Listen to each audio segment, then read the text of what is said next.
War of the Undead tells the story of monsters fighting to stop the most insane rescue mission in history. A world of death awaits us. This feature-length audio drama comes with hours of bonus features, including a second parody version of the story. A world of death awaits us, dumbass. And a downloadable PDF of the graphic novel that started it all. Pick up War of the Undead on Audible and tellemstevedave.com. Lowe's knows that saving is always top of mind, especially this season. That's why we've picked some great deals for early Black Friday. Get free select DeWalt, Cobalt, or Craftsman tools when you buy a select battery or combo kit. More tools? Why not? Plus, we've got select pre-lit artificial Christmas trees starting at $59.98 because it's never too early to think Christmas. Get Black Friday prices without the crowds. Lowe's, we help, you save. While supplies last, selection varies by location.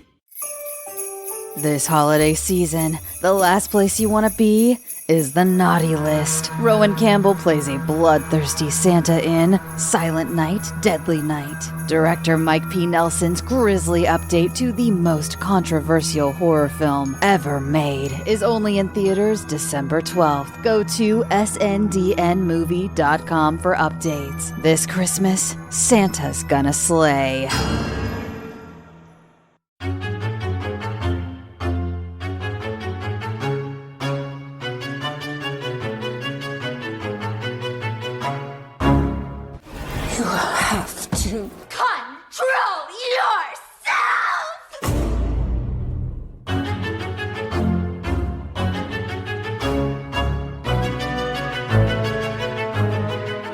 Welcome back to Horror Queers. We're talking nothing is more contagious than evil.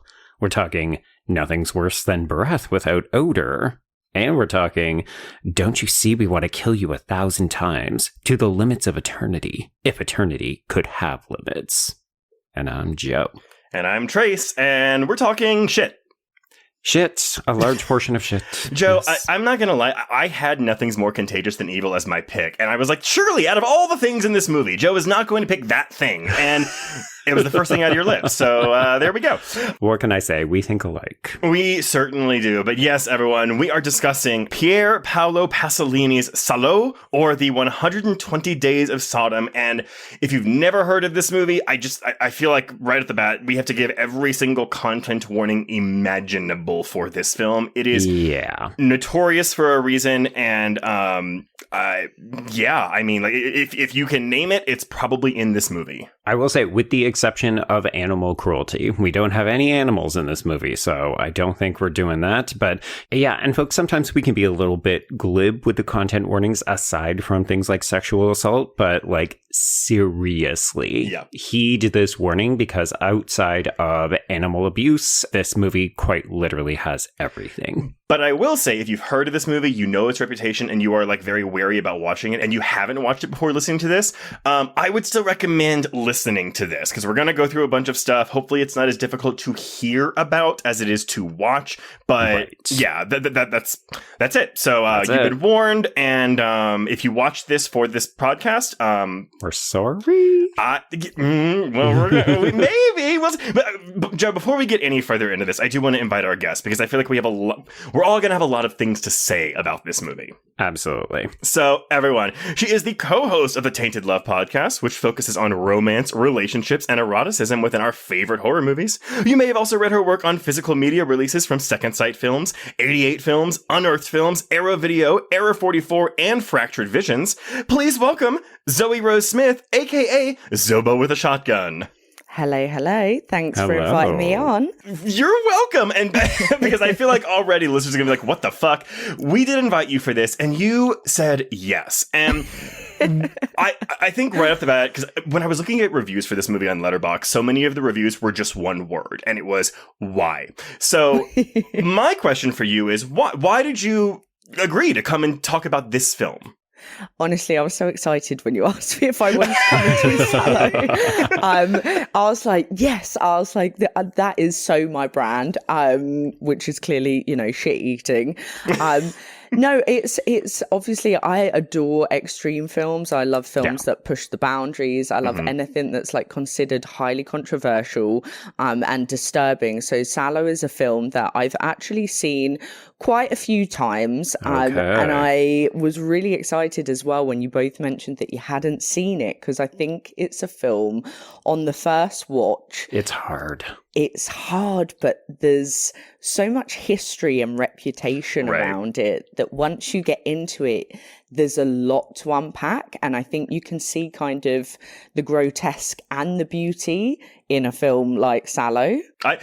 I'm saying yes, and I had like a method for myself this week, because I watched this for the first time, because I watched this twice to prepare, because I knew I read so many things that were like, the first, you have to watch it once to get like the shock factor out of your system, and then watch it again knowing what it is to really absorb and take in. And I don't even think on a second watch you can fully absorb everything this movie is trying to do, but I'm gonna feel like Joey in that episode of Friends where he's eating the bad dessert Rachel made with the meat in it, where he's like, I liked it. I found this oddly engaging and fascinating, to where I immediately wanted to read about it after I finished it. Right. Yeah, that's the thing with it. It's like it's so rich and it's got like so much depth to it. And I think obviously when you look at like a lot of extreme films, and I think it's to a fair point, you know, a lot of people are like, oh, it's just made for like edgelords. You know, it's about poo eating. It's got like rape and sodomy and all of this in it, which, you know, to an extent, a lot of kind of films that live within the realm of, you know, Salò, they probably are considered a bit like that. Whereas Salò's, it's a lot more artistic. And I think then obviously, you know, as you mentioned, when you start looking into the history of it, it's like actually this film was made with a purpose. You know, it's got ties back to literature with Marquis de Sade. It's got so much more to it than just kind of like edgelord extreme culture, which is why I'm like, it's got a bit more merit to it, you know, than just kind of its poo eating reputation. That is something. I mean, like, y'all, this is a 2-hour movie, and the poo eating takes up a 30-minute segment of this movie. And I will say that, like, and not to sound edgelordy, but like, this wasn't as bad as what I had imagined in my mind, because I had heard about this movie, I mean, so many times. You know, if you're a cinephile, I think you know at least, like, you know this film's reputation if you haven't seen the film itself. And I think what I had imagined in my mind was so much worse than what was actually. Bear in mind, I am not saying that this film isn't like a real fucking hard, like, deeply unpleasant film to watch, because it is. I think in my mind, I also imagined a lot more of this stuff being unsimulated. I definitely thought that it was going to be, yes, edgelordy, but I thought it was going to be in the vein of something like The Human Centipede or other things where we're really just wallowing in more of the torture porn. And I found that this was much more about sex dominance, sadomasochism, and that kind of stuff. Like, this is more about manipulation and power than I was expecting. And we truly barely even get to physical abuse stuff until, I want to say, maybe the last 5 to 7 minutes. And by that point, I felt like I was so desensitized, it barely affected me. And also, I think if you do watch a lot of horror films, you know, when people are getting branded or they're getting scalped, you think, okay, well, I have seen this in other movies. So to me, it was the sex stuff that really bothered me. And then also, we should note, as we mentioned, very significant content warning, these are very clearly underage actors. So that was not fun. Yeah. So apparently, I mean, again, like, there's so many characters in this movie, because at any given time, there were 40 actors on set when they were filming this. But yeah, apparently most of the victims were between the ages of 14 and 18. And when Trey says victims, he means like characters who are portraying victims, not like we pulled random people off the street and forced them to submit to this. Like, they did know what they were getting into. It's almost like a play where, like, your characters are grouped into groups. You know, you have your narrators, you have your victims male, victims female, you have your studs, you have your collaborators, things like that. What's even worse is, I mean, obviously, it's awful the ages within this, because obviously, as we mentioned, it's based on Marquis de Sade's book. Right. In the book, they're even younger than that. No. You know, they're meant to be, some of them are like 5, 6, and there's like even larger numbers that they take into the like the villa with them. And I read the book before I saw the film, and I was like, oh, please God, I was like, if it goes that far, I was like, I don't know how you would. I mean, obviously there's other films, you know, a Serbian film, etc., that do kind of, you know, show scenes with younger actors, but I was grateful that it didn't go as young as the book, to be honest with you. I was like, it's still really ick, but like, you know, at least there was not that, you know? I'm glad you mentioned a Serbian film, because after watching this, I was like, wow, this is kind of like the pinnacle of like, you know, like really like, you know, notoriously infamous, like hard to watch films. But we haven't covered a Serbian film, actually. And Joe, I've never seen it. I have seen a Serbian film, and I do, again, don't put me on a list, everyone. Like, I do like a Serbian film. Here's the thing, though. I mean, Zoe, for me, hit the nail on the head when you said, you know, some people are going to look at this and they're going to say, oh, it's exploitation, it's garbage, there's no merit to it. But I think first and foremost, like, there's a reason this movie is in the fucking Criterion collection. You can tell that it is art. It is just very challenging, confronting art. Yeah, and isn't that what art's supposed to be about? You know, it's meant to be kind of challenging and confronting. And I think it's probably why I see there's a lot of similarities between Salò and a film like a Serbian film. Not that I don't think a Serbian film is in the Criterion collection, but, you know, there's give it time. I'm sure it might be one day, you know, I'd vote for it. But, you know, it's looking at, you know, culture, you know, it's looking at politics, it's looking at power, it's looking at, you know, these kind of extreme facets of human existence and society, but through media and art. And for me, I'm like, is that not the purpose of, you know, being able to have kind of freedom of speech in art form, is that we can talk about these often really quite depraved topics of life. You know, I think for Salò, you know, Pasolini is, you know, set it within the regime of Mussolini, which obviously was a depraved era in itself, completely fucked up. So it's like it makes sense to create a fucked up film that depicts that. Otherwise, you know, how else would you do it? Well, and this is so inherently political. Like, I'm going to do my best not to draw connections to a current fascist state that seems to be building. Joe, I was about to say the exact same thing. And I think when you hear some of the quotes I have from Pasolini about why he made this film, honestly, and there's a rage to it that I feel like, honestly, but it's like, I mean, not that I'm a filmmaker, but I was like, honestly, if someone made a film like this today, I would get it. Like, yeah, totally. 100%. Yeah. And let's be clear, folks. The other reason that we're covering this, not just because, yes, there is a lot of sodomy, there is a lot of queerness in this, but we're also talking about a queer filmmaker. Very much so. Controversially so as well.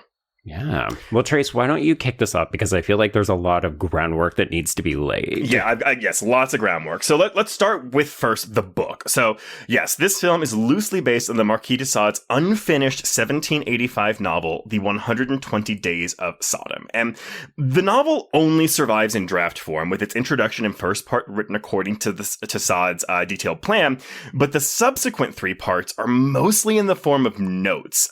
He wrote it in secrecy while he was imprisoned in the Bastille. And when the fortress was stormed by revolutionaries in July of 1789, he believed the manuscript had been lost forever, but apparently it had been found and preserved without his knowledge, and was eventually published in a restricted edition in 1904, and I love this, for its scientific interest to sexologists. Okay. So what you're saying is some pervert started to read it and thought, ooh, this shit is juicy. Let me smuggle it out of here. Yes, but juicy enough to where the novel was banned as pornographic in France and English-speaking countries before becoming more widely available in commercial editions in the 1960s. Okay. Zoe, question, how does it read? Is it as confronting in the written form? It is. Yeah, I actually think the book is. So some people say that the book they don't think is as bad because of kind of the muddle notes that you get towards the end, where, you know, it does kind of lose a bit of coherence. But in all honesty, the beginning half that is, you know, fully written, it's got those stories from, you know, from those sex workers, and they are far more graphic. They're really detailed, and again, it's talking about stories of girls that are, you know, starting sex work at like 6 years old, with men that are like in their 70s, you know, and it's again, you know, coprophilia, you know, pissing, sodomy, all of this, and it's very, very detailed. I actually really struggled to read the book because I was like, it's revolting. Right. So I can see why people didn't want that kind of literature be out there. And then once you get to the notes section, it's a little bit kind of sporadic and nothing, but I think there's enough there to make it not, I wouldn't recommend it. I wouldn't tell either of you to go and read it, you know? That's why we got the film. Do you think that because you said you read the book first, though, did it maybe like prepare you for what the film was going to be, to where, I mean, and again, not to be like, oh, the film's not that bad, but like where it wasn't as bad as the book you had read? Honestly, yes, it did actually prepare me. So in that way, I'm like, oh, it's kind of good. But equally, and I mean, I have a few of other books by Marquis de Sade that I haven't finished them all because they're all, the way he writes is very pornographic, very detailed.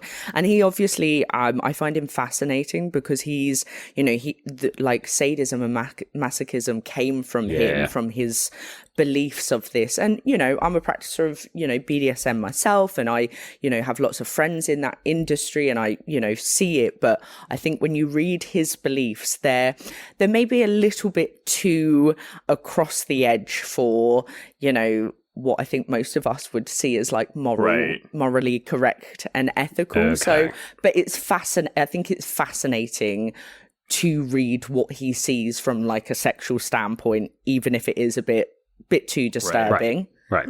Okay. Well, and actually, so just a quick primer on the Marquis de Sade in case listeners don't know who he is. But he was a French writer, libertine, political activist, and nobleman, best known for his libertine novels and imprisonment for sex crimes, blasphemy, and pornography. And in case you don't know what a libertine is, that is a person questioning and challenging most moral principles, such as responsibility or sexual restraints, and will often declare these traits as unnecessary, undesirable, or evil. Oh. A libertine is especially someone who ignores or even spurns accepted morals and forms of behavior observed by the larger society. Okay. Yeah. So a shit disturber. Basically, yeah. And this will be my one plug for this movie because Joe knows that I love it. But if you've never seen Quills. Go. It's not super historically accurate, but Quills is great. Go watch Quills. And I think probably a little bit more flirty than what you're talking about, Zoe, because it is, Jeffrey Rush. So And Kate Winslet. Yeah. Okay, so the adaptation of the novel, which was written and directed by famed Italian director Pier Paolo Pasolini, this man is best known for directing the 1964 biblical epic The Gospel According to St. Matthew, as well as the 70s films The Decameron, The Canterbury Tales, and Arabian Nights, which make up his trilogy of life. And then finally, Salò, which is his final film. What a film to end on. Oh, well, I mean, it wasn't by choice. No, exactly. Well, yeah. Now, throughout his career, Pasolini earned himself a reputation as an exuberantly lusty auteur, demonstrating a passionate enthusiasm for his low-life characters which contradicted their often grim circumstances. Oh, I should point out, too, I'm pulling a lot of this from the Criterion Blu-ray. There's some really good featurettes on this thing that really helps me, parse through my feelings on this film, so. But Pasolini's popularity peaked in the early 70s with that trilogy of life, and when he made those films, he was trying to celebrate the possibility of an innocent and, again, exuberant sexuality. He then became very despondent about the possibility of that existing anywhere. He felt that this exuberant sexuality had been corrupted everywhere. And Salò is a response to that recognition in himself that he had created or constructed a fantasy of innocent sexuality that didn't exist anywhere except in his own mind. So get an idea of what this man's mind is like with just that sentence, but we're going to go deeper into this. Right. And I just want to, Trace, if you will, I'm going to interject and just say he's not the only person who feels this. This is a certain Italian sentiment of the time. So we actually did see a number of other films in Italy that were exploring this kind of dissatisfaction with, a critical light being cast onto the structural communities between fascism and the contemporary eras. And that's a quote from the person I'm going to cite throughout this, which is Riccardo Damiso's piece on fascism, feces, and film, The Case of Pasolini's Salò. Okay. Well, I feel that it's also important to note that, as we've already said, Pasolini was an out gay man. But in Criterion's documentary called Fade to Black, English filmmaker John Mowbray says that Pasolini had a complicated relationship with his own sexuality. For instance, he was a vocal advocate for cultural conservatism and Christian values, especially in his youth. But It was known that he was gay, and he didn't hide the fact, but he didn't take a public position as a gay man. He disliked identifying with gay rights in the 60s, and only very late in his life did he agree to be co-opted into that movement. And unlike a filmmaker like, say, Pedro Almodóvar, he didn't make gay-identified films, though there is obviously the celebration of pleasure of looking at young male bodies in his films, so there's a very complicated relationship with homosexual identity in Salò itself. Right. He sounds a little either self-hating or he doesn't want to have to wear the weight or bear the responsibility of like a movement, a political movement, maybe. Yeah, I actually made some notes during Salò, and I was, kind of noting whether it was more of a negative connotation of homosexuality during Salò, because it's not necessarily coming across as a positive representation, which I think is, like you said, it's obviously interesting from the fact that Pasolini was gay himself, but I think probably in the 70s, Italy in the 70s, not quite. Same. Yeah, not really something you'd be feeling comfortable to be proud about in any way, I guess. Yeah, I mean, I think that I mean, again, growing up in the 40s, 50s, and 60s as a gay man, like I think that a lot of that generation is very self-hating. Mm-hmm. Yeah, absolutely. Now, Pasolini had actually been working on Salò for quite some time, as his writing collaborator Sergio Sitti had been originally attached to direct the film. While writing the screenplay, Pasolini's main contribution was giving it a Dante-esque structure. That is, he divided the screenplay into circles. And Joe, I'm sure you'll go across these in the plot summary, but while they were working on the screenplay, Sergio Sitti gradually grew disenchanted with it because he got an idea for another film. Whereas Pasolini fell in love with it bit by bit, and especially when the flash of inspiration came to transport de Sade to the Salò of 1944 and its fascist regime. Right. Still, the project was put on hold until Pasolini, eating lunch one day with actress Laura Betti, who does the dubbing for Signora Vaccari in the film, because most of the adults in this film, the dubbing is not the same actor because the actors didn't want to come back. You can so obviously tell. But he ran into another collaborator of his, Italian giallo director Pupi Avati. Those are giallo films, by the way, 1976's The House with Laughing Windows and 1983's Zader. When Avati asked Pasolini what he was up to, he said he'd be making a film about St. Paul, probably with Marlon Brando, but that a major American studio was holding it up. So Avati just goes to him, oh, well, why don't you go back to that Salò movie you were writing for City? Because, that's something that you were kind of liking. And Pasolini was like, well, I don't have the script anymore. And Avati was like, I do. Here you go. Convenient. Yeah. And Pasolini's lawyers basically brought him in, and they bought the rights to the screenplay because Avati had, I guess, also been kind of involved in the screenwriting, even though he has no credit on this screenplay. Oh, okay. So, back to this time period change in the screenplay. So, the film's setting and title are derived from the short-lived republic established by Mussolini under Hitler's protection in the northern Italian town of Salò in late 1943. Also, I didn't notice this on my first watch. I thought it was just the score, but I caught it on my second watch when I knew to look for it or listen for it. But throughout the film, we hear the drones of Allied bombers overhead, reminding us that the libertines are living out the last days of the doomed, damned empire. Yeah, there's one moment, I want to say it's either the first or the second story, because we always start each story with like the woman getting dressed in her room and then coming down the stairs. Yeah. I think it might be the second one, but she actually goes to the window and you can very clearly hear a plane flying by overhead. Yes, but there's another moment in the film when the Duke is like yelling at someone, but like he stops and like there's just a moment of silence and you can hear the plane overhead, but it almost builds to where I thought it was score trying to build tension for like, oh my God, what is the Duke going to do right now? Because he's so pissed off. Yeah. When interviewed for the 1975 documentary Salò, Today and Yesterday, Pasolini said that his need to make this film came from the fact that he particularly hated the leaders of the day. And bear in mind, this is 1975, not 1945 where we are. So he says, each of us hates with particular vehemence the power which is forced to submit. So he hated the powers of the day. It's a power which manipulates people just as it did at the time of Heinrich Himmler or Adolf Hitler. Now, I'm not sure how much analysis we want to get into now, but I do just want to reiterate Pasolini's stance on the whole thing. So, let me just do this. So he takes the events of the film as a metaphor of the relationship between power and those subjected to it. To him, power manipulates the body by transforming it into conscience in the very worst way, establishing new values that are alienating and false, consumerist values that fulfill what Marx calls a genocide of vital and real earlier cultures. Besides the anarchy of power, this film is also about the non-existence of history. That is, history as seen by Eurocentric culture, by Western rationalism and empiricism, as well as Marxism. Pasolini's aim with the film was to show that none of that really existed. I know.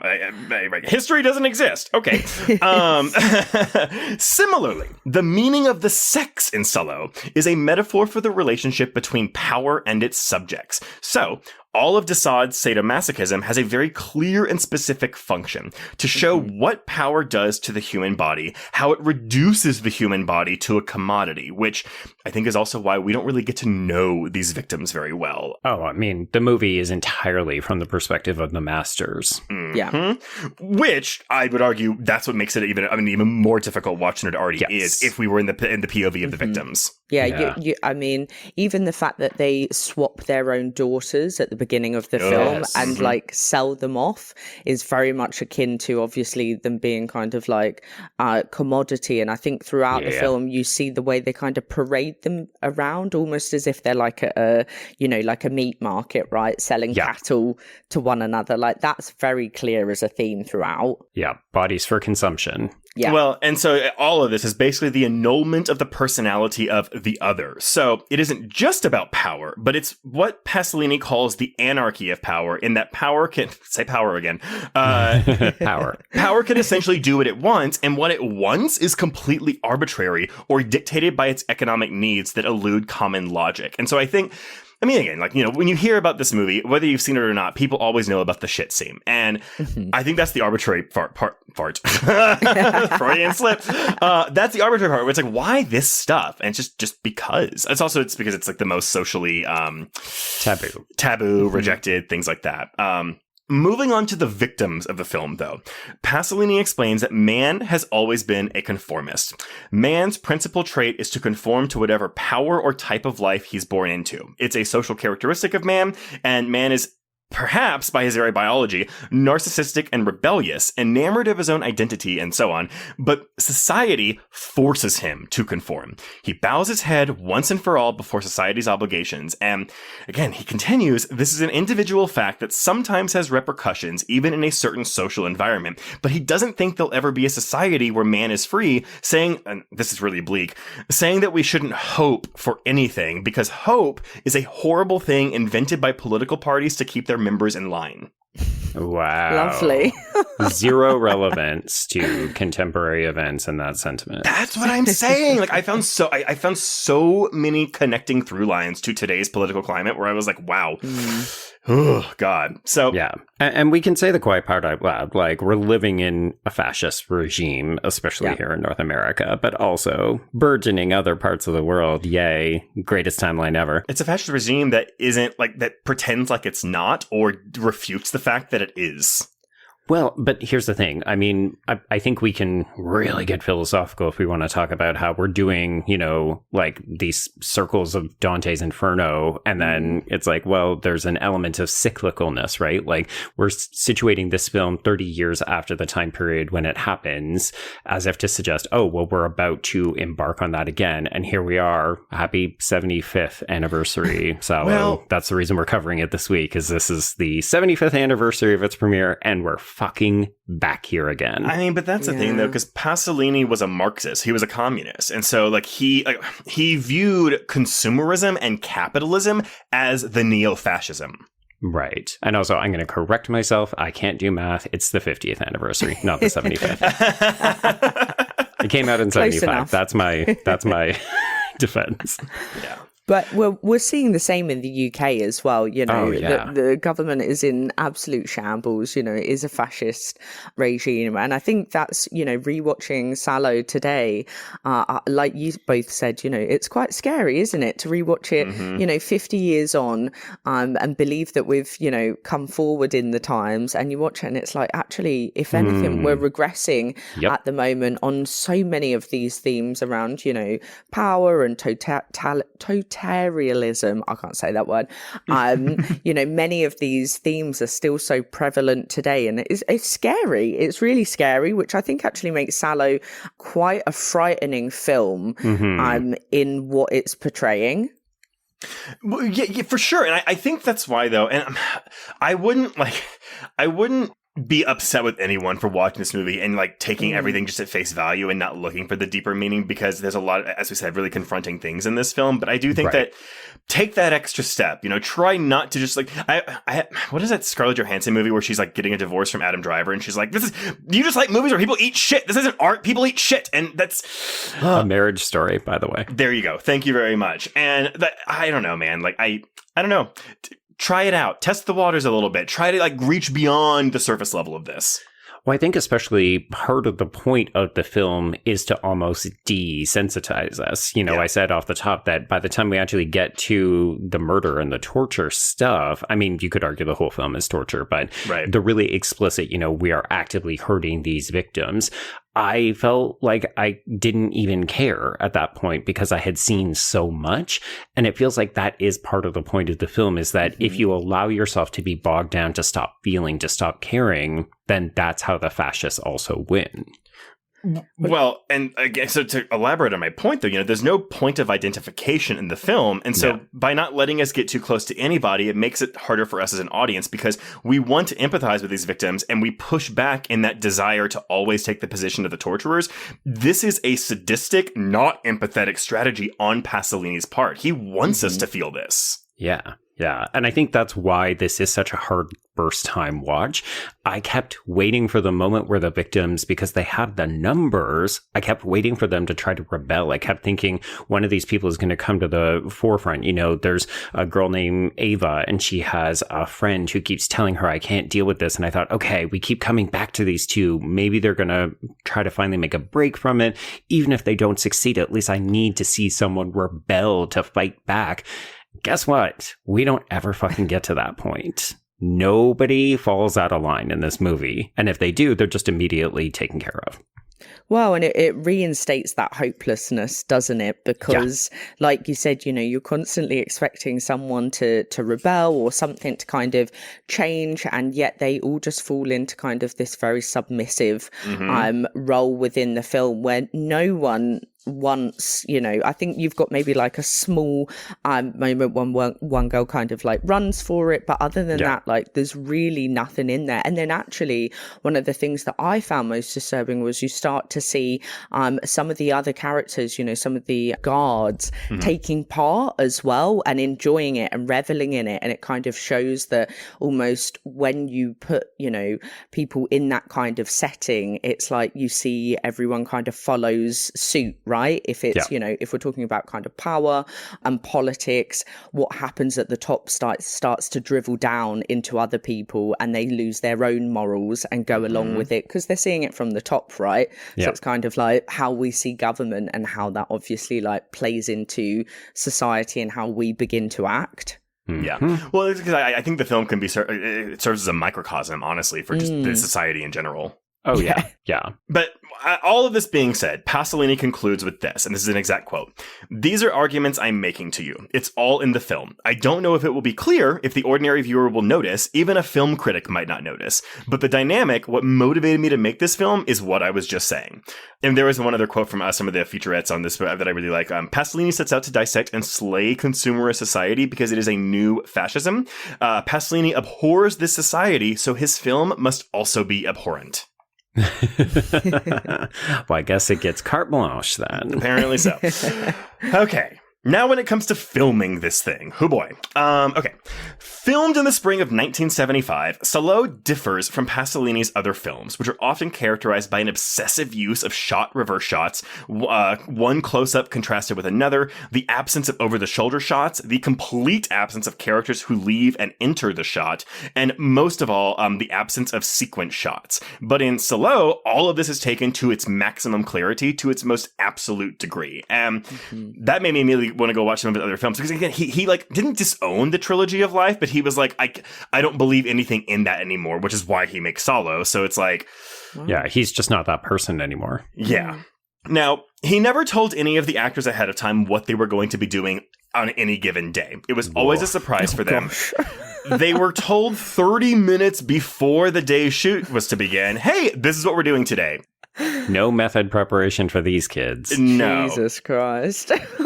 There were always about 40 actors and 4 cameras on the set at a time. Now, here's the unexpected thing. The mood on set was unique because of all of the teenagers, again, between the ages of 14 and 18. So it was like being in high school. But funnily enough, in the most horrible scenes, the challenge was to keep these teenagers from laughing. Sure. Yeah. So on the set, paradoxically, like contrasted with the actual content of the film, the mood was jovial and immature. I feel like we hear this on horror films, though, right? You know, we're doing the most depraved, awful shit, and then we call cut, and everybody just breaks. And, you know, it's like, this is so silly. Oh, my God. But then you see the finished version, and, you know, we get music, we get editing, and it's crafted into something awful. Mm-hmm. Yeah, I mean, on the I recently watched a Serbian film documentary from Unearthed Films, and obviously it's got lots of behind the scenes footage, and very similar. They all said that they were having a lot of fun, joking around. You know, there was a couple of children on set.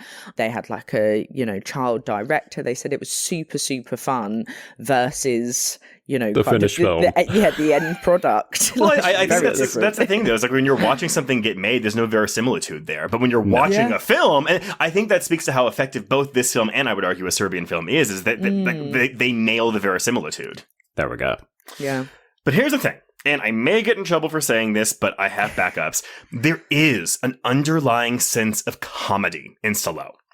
I think so. Yeah. Yes. Yeah. The guy who did the French subtitles said that after watching it over and over and over to do the subtitles, he became more aware of the inherent comic quality to the film. And not comic in its message, which isn't funny, but in the actors' behavior. You know, they never play it as tragedy. Their acting has an indifferent, everyday quality, which I put this in my notes, maybe something that also influenced the stylings of Yorgos Lanthimos. Ooh, yeah. I can see that. Just like that detached kind of like line delivery that we see in a lot of his films. Right. Yeah. We should also note that apparently John Waters is a huge fan of this director and this movie. Oh, John Waters' direct quote, "Salò is a beautiful film. It uses obscenity in an intelligent way, and it's about the pornography of power." Correct. Yes, absolutely. I think Gaspar Noé is also a big fan of the film. Yes. Go figure for both of them, right? Right. Yep. Checkbox. Now, filmmaker and also queer man John Mayberry also elaborates on the comedy, linking it to Pasolini's queerness. He says that the aspect of self-loathing in queer men in the 50s and 60s was a side issue to the element of danger, the element of risk. Salò deals with something much broader than just sadomasochism, but an undermining quality is that element of camp, which is symptomatic of a lot of homosexual filmmakers and artists. Some of this movie is laughable, and, you know, people are afraid to laugh, understandably so. But I think, I mean, when they're talking so glibly about eating shit, I mean, you have to laugh. Or not, or maybe not. How can you not? How can you not laugh at when he's got his, you know, when he puts his fingers in his mouth and he's like, manja. I mean, it's comedy gold, no? Yeah. And I think there's such a thin line between things like Revulsion and comedy. Like, I found that there were a number of times where I'm watching and I think this is disgusting. And then I also chuckle. Yeah. But I think in today's time, too, though, a movie that's filled with as much sexual assault as this movie is, I feel like it's walking on thin ice to even dare say that there's comedy inherent in this. But I think it's actually, in a way, I think actually having the juxtaposition of comedy with these really depraved scenes is what makes the nasty scenes even worse. Like, I don't know if either of you have seen The Coffee Table. Oh, God, we love it. We love it. And it's funny. Exactly, right? It's hilarious. But at the same time I was watching it, I was like, this is horrible and I want to burn my eyes out, but I'm also laughing. And also I'm recommending it to everyone I know. Everyone. Yeah, that's. I've watched that movie a couple times with different people, and I've seen both reactions. Where some people do think it's funny, or my husband, even in my husband's case, he was like, I couldn't laugh at that. Like that was too. And my husband watches he watches shit like I watch. Like he watches stuff like this, and he's like he laughs, but like that movie was too much for him. Bizarre. Even still, though, okay, everyone was afraid of this movie. They got threatening letters. They had police protection on the set. Some of the film was stolen. And finally, and here's, oh God, I didn't know any of this. After filming was completed, Pasolini was murdered. Okay. He died at the beginning of November 1975 when they were still working on the French dub. And his murder was brutal. You can look up pictures of his corpse, by the way. But he was savagely beaten and also run over several times with his own car. Multiple bones were broken and his testicles were crushed by what appeared to have been a metal bar. An autopsy revealed that his body had been partially burned with gasoline after his death. For a long time, they thought it was this 15-year-old boy that he had been seeing, but then also the crime was long viewed as a mafia-style revenge killing, one that was extremely unlikely to have been carried out by only one person. Oh, so there's a little bit of conspiracy here. Well, here's the thing. This is still going on today. So here's the rundown. 17-year-old Giuseppe Pino Pelosi was caught driving Pasolini's car and confessed to the murder. He was sentenced to 9 years in prison in 1976. 29 years later, in May of 2005, Pelosi retracted his confession, which he said had been made under the threat of violence to his family. Right. He claimed that 3 people with a Southern Italian accent had committed the murder, while further insulting Pasolini as a dirty communist. Testimony by Pasolini's writing partner / the original director of Salò, Sergio Citti, indicated that some of the rolls of film from Salò had been stolen and that Pasolini planned to meet with and negotiate its return from the thieves on the day of his murder. Oh. So in 2005, the Rome police reopened the murder as a cold case after Pelosi's retraction. But the investigative magistrates responsible for the investigation found that the new elements were insufficient to justify a continued inquiry. As of 2023, a plea to reopen the case was filed based on DNA analysis and links the murder to the Banda della Magliana, a criminal organization with close ties to far-right terrorism, as the probable culprits. Jesus. Wow. Yeah. So, still relevant today because we're still trying to solve this murder. Right. His murder, understandably, frightened everyone in power, both in cinema and politics. So...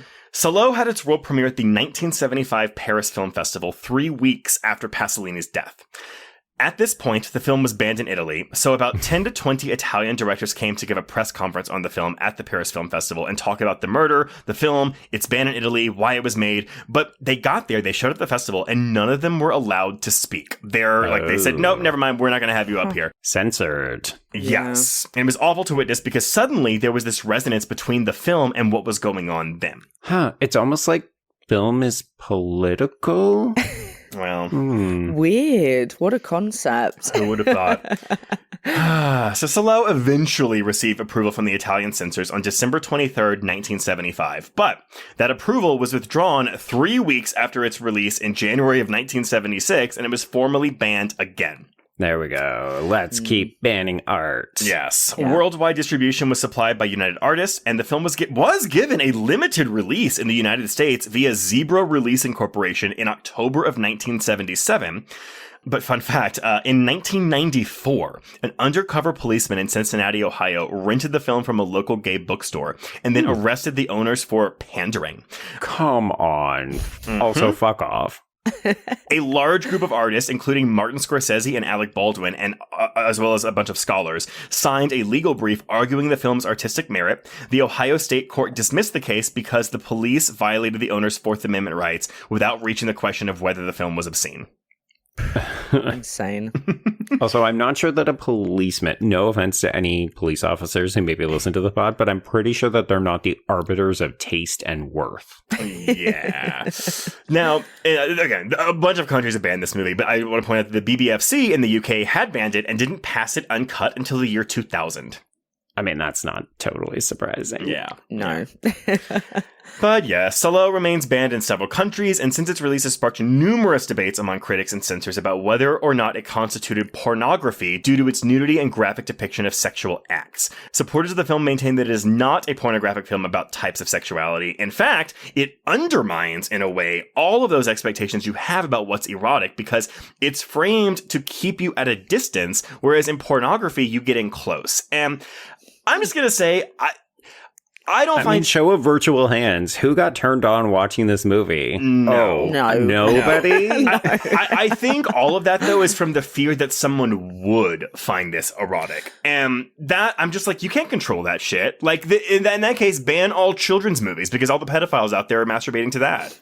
Well, I was going to say, I'm sure there's so many other films that people actually find. I mean, any film someone could find erotic, right? Absolutely. I don't see any eroticism in this at all. Like, it's, as you just mentioned there, it's like framed very, very pornographically in the way that it's presented. And actually, you know, a lot of the sex scenes, you don't see it close up. No. I think it's, you know, it's not unsimulated. And also a lot of the bodies are not, they're not like sexualized, I don't feel, in the way that they're presented on screen.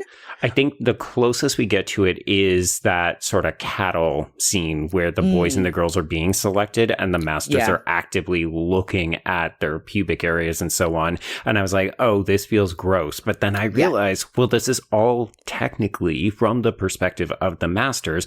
And they are fucking gross. Like, that's the purpose of this. Well, and that's apparently one of the big differences between the movie and the book, is that the four men in the book are kind of like these supermen, superhuman. And in the movie, they are these impotent, like almost like just like pathetic men who have to resort to these things to even kind of get a hard on. Yeah. I mean, I love that one moment where the guy complains that he took a boy to another room and then the kid didn't give him a very good hand job. And he's like, it's going to take me ages to get an erection again. You're just like, oh, you poor whiny bitch baby sexual assaulter of children. But I mean, I don't think the presentation of any of the sex in this film is pornographic. And we are getting full frontal nudity from everybody. But again, even when we see an erect penis, which we don't actually see an erect penis, but it's in silhouette, or that's when it gets prosthetic, because you can tell when it's a prosthetic dick because it looks like it weighs about 5 pounds.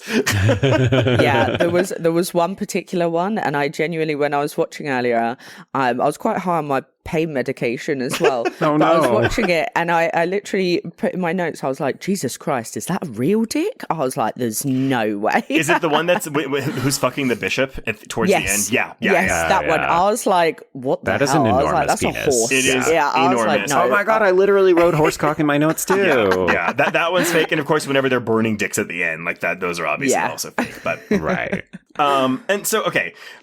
Closing out, I think it's hard to gauge this film's critical reception, but here you go. We're looking at a 70% on Rotten Tomatoes, and Letterboxd users have given this a 3.1 out of 5. Oh my God, it's above a 3. I know. I was surprised. But I think that, again, think about who's actually watching and rating this movie. You know, I feel like if you choose to watch this movie, you have to have like some semblance of what you're in for.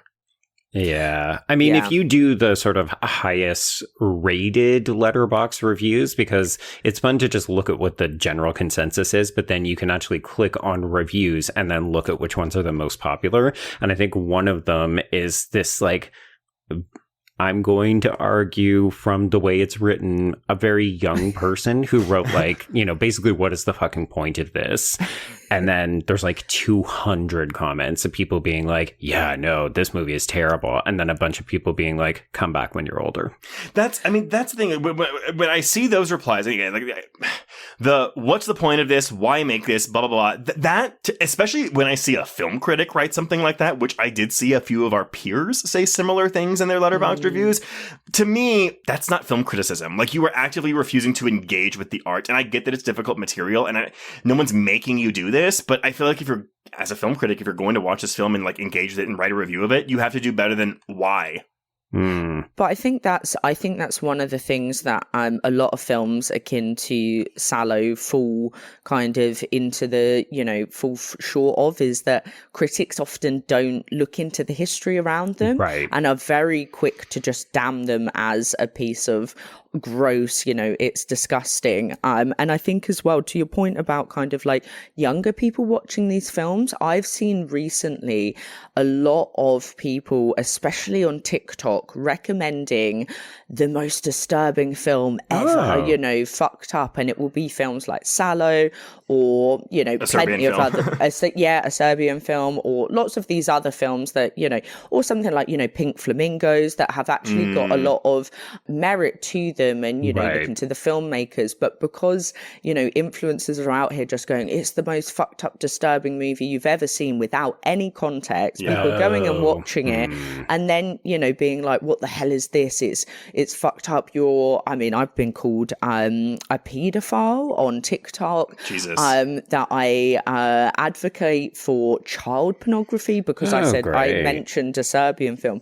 So there's a lot of education that's lacking around these types of films, because people are just looking for disturbing and not actually kind of doing the reading behind them. And we should note, we're not generalizing that this is inherently just young people.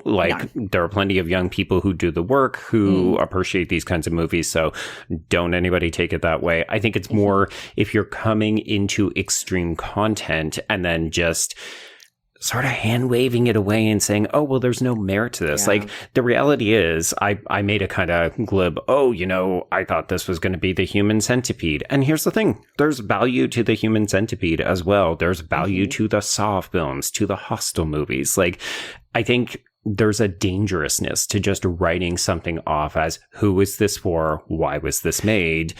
I think we all just need to do a little bit better than that. And I do want to clarify, too, I'm not saying that you have to like this movie. No. At all. I completely... I don't like this movie, for the record. And I gave this 4 stars on Letterboxd. I was like, I really liked this movie. It's not something I want to watch again, because I've already watched it twice in a week, so I've had my fill for a bit.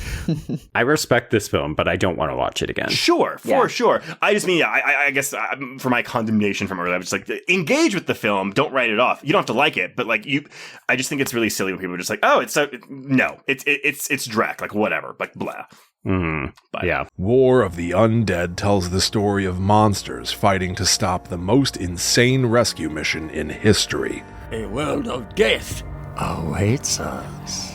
This feature-length audio drama comes with hours of bonus features, including a second parody version of the story. A world of death awaits us, dumbass. And a downloadable PDF of the graphic novel that started it all. Pick up War of the Undead on Audible and tellemstevedave.com. Lowe's knows that saving is always top of mind, especially this season. That's why we've picked some great deals for early Black Friday. Get free select DeWalt, Cobalt, or Craftsman tools when you buy a select battery or combo kit. More tools? Why not? Plus, we've got select pre-lit artificial Christmas trees starting at $59.98 because it's never too early to think Christmas. Get Black Friday prices without the crowds. Lowe's, we help, you save. While supplies last, selection varies by location. This holiday season, the last place you want to be is the naughty list. Rowan Campbell plays a bloodthirsty Santa in Silent Night, Deadly Night. Director Mike P. Nelson's grisly update to the most controversial horror film ever made is only in theaters December 12th. Go to sndnmovie.com for updates. This Christmas, Santa's gonna slay. Okay, Joe. So that is my production and kind of contextual piece for this. So hopefully this provides enough context for the plot you're about to give us. Okay, yeah. So we begin with Part 1, which is Inferno, and this opens in 1944 to 1945 in Nazi fascist-controlled northern Italy at a meeting of the masters. So my apologies if at any point I confuse any of these 4 gentlemen. two of them I found hugely difficult to keep separate in my mind. Oh, yeah. The Duke is really obvious to pin because he just looks the most different. Yes. The President is cross-eyed. Correct. And is also the most anus-obsessed. Yes. The Bishop is the one that always writes in the Black Book, but I did often get him confused with the Magistrate. He's the one I fuck up. Yeah. The Magistrate I can mostly keep separate, but it's the Bishop is black. The Magistrate is more balding, and the Bishop has blacker hair. There we go. Yeah. But, I mean, I think that the confusing characters in this movie is that's going to happen a lot, I think. Yeah. Okay, so as we mentioned, we have the President. He's played by Aldo Valetti and dubbed by Marco Bellocchio. We have the Magistrate, who is played by Umberto P. Quintavalle and dubbed by Aurelio Roncaglia. We have the Duke, who I think is the most interesting and memorable character, and not just because he is the easiest to distinguish. I agree. He is played by Paolo Bonicelli and dubbed by Giancarlo Vigarelli. And then he is apparently the Bishop is his brother, according to Wikipedia. And he is played by Giorgio Cataldi and dubbed by Giorgio Caproni. That's I've seen Bonicelli, who plays the Duke but is not dubbed by the Duke, like do interviews. He has an interview on the Criterion set for this. But it's one of those things where I'm just like, would you even call this your performance? I know, like, you see it, but it's not your voice. Like, you didn't dub this. So I'm just like, I don't know, man. Like, that as an actor, like, that would make, if I was an actor, I'm sorry, I'm not an actor. That would, I would almost like disown my performance, because it's like, that's not me. That's not me saying this. But okay, but Trace, you're also talking about Italian cinema, which is notorious for its dubbing. I recognize not to this extreme. Well, like, usually that's dubbed for external sort of international sales. But I mean, it's definitely still his performance because it's his body and his mannerisms and so on. Correct me if I'm wrong, because maybe I'm just like totally blind here. But yes, I am aware that the Italians obviously do their dubbing, but isn't it normally still the actor themselves who does the dub for their character? I don't think exclusively, no. Yeah, no, Ugh. I think they have quite a lot of dubbing done by other actors as well. Mm-hmm. That's stupid. Because usually it's that the dubbing isn't done just because it's like something got fucked up on set or we needed better quality audio or we do it in ADR or post or something. Sometimes it's like, I don't like your voice. I don't like the way you deliver this, and somebody else is going to do it better. Not to like get too much of the weeds here, but like then, okay, whatever the Italian version of the Oscars is, I would not want to nominate someone for any acting award if they were dubbed by someone else. I guess you'd have to nominate both, really, wouldn't you? Yeah. It's only fair. Or one for their one part. Maybe it's like how they used to have different cinematography categories for black and white and color. So it's like, oh, best performance dubbed, best performance not dubbed. Maybe. I mean, you said it's dumb. Maybe this is one of those things where you need to go and educate yourself about it. Possibly so, but I don't have time to do that now. So continue with this plot. Fair enough. Okay, so we're introduced to these guys, and one of the earliest lines in this film is, I believe it's the Duke who says, everything is good when taken to excess. Oh, and yeah. I mean, hello, thesis of this movie. Yeah, buckle up. Buckle up. Okay, so this is followed by scenes of the military, as well as men in white trench coats and black hats. It's basically impossible not to think of Nazis, which makes sense because Mussolini and Hitler hand in hand.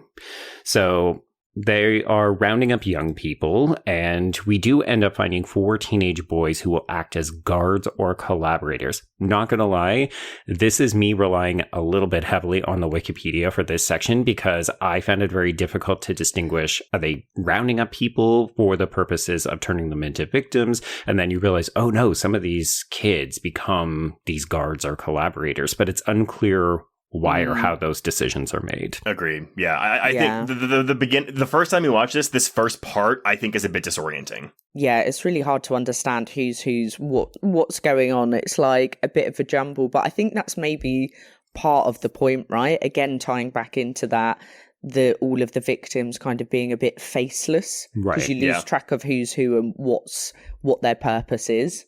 Yeah. Well, and I think that's why, too, like, for me personally, when watching this, the characters that I gravitated to the most and tried to latch onto the most are the ones that looked the most different. Like, there's one of the female victims that looks like Little Orphan Annie, and I was like, okay, cool. Like, but she also was like, no, she barely does anything in the movie. To do. Yeah, exactly. The ones that get the most to do look too much like the other people in the movie. Can be an issue. Yeah. So these boys, by the way, their names are Bruno, Fabrizio, Claudio, and then the most notable one is Ezio. He's the kind of hot one. So, I mean, they're all kind of attractive, but yes. Fair enough. Yeah, I mean, they're Italians. They're all like basically model-esque. So, Yeah. So they bring in the daughters of the masters. And so you mentioned this earlier. So we've got Tatiana, Susanna, Juliana, and Liana, because every name in Italy ends with a. But I'm going to tell you right now, though, like after this scene, I could not tell you which ones were the daughters and which ones were the victims. I think the daughters were the ones that ended up always having to serve the shit dinners. Okay. Yeah. I can tell you that Susanna is the Duke's daughter, and she is also the one who eats the polenta with nails in it. Yeah, she's got the curliest Lovely. hair. Yeah. It's like whatever helps us to distinguish them, right? But again, but Pasolini doesn't want us to. Like the whole point is Yeah. that we can't distinguish between them because these aren't people; they are commodities. Yeah, and if you're watching this for the first time, I didn't really even understand that these were their daughters until this scene where, you know, they're basically brought in, they're dressed in Sunday fineries, you know, they look like upper middle class women. And then the Duke essentially just tells these other men, okay, so what we're going to do is we're all going to marry each other's daughters, and that will essentially solidify our power. He says it'll unite our destinies forever. And you think, okay, so these men are up to shady shit. They're trying to conglomerate and take over things. And to a certain extent they are, but it also just feels like, oh, let's introduce the concept of incest. These men don't have any boundaries. I think I'm just trying to remember. It's been a while since I read the book, as you can imagine. I've not reread. You don't go back and read it on like a Sunday just for fun. Yeah. I don't go to church, but I read 120 Days of Sodom on a Sunday. Blaspheme.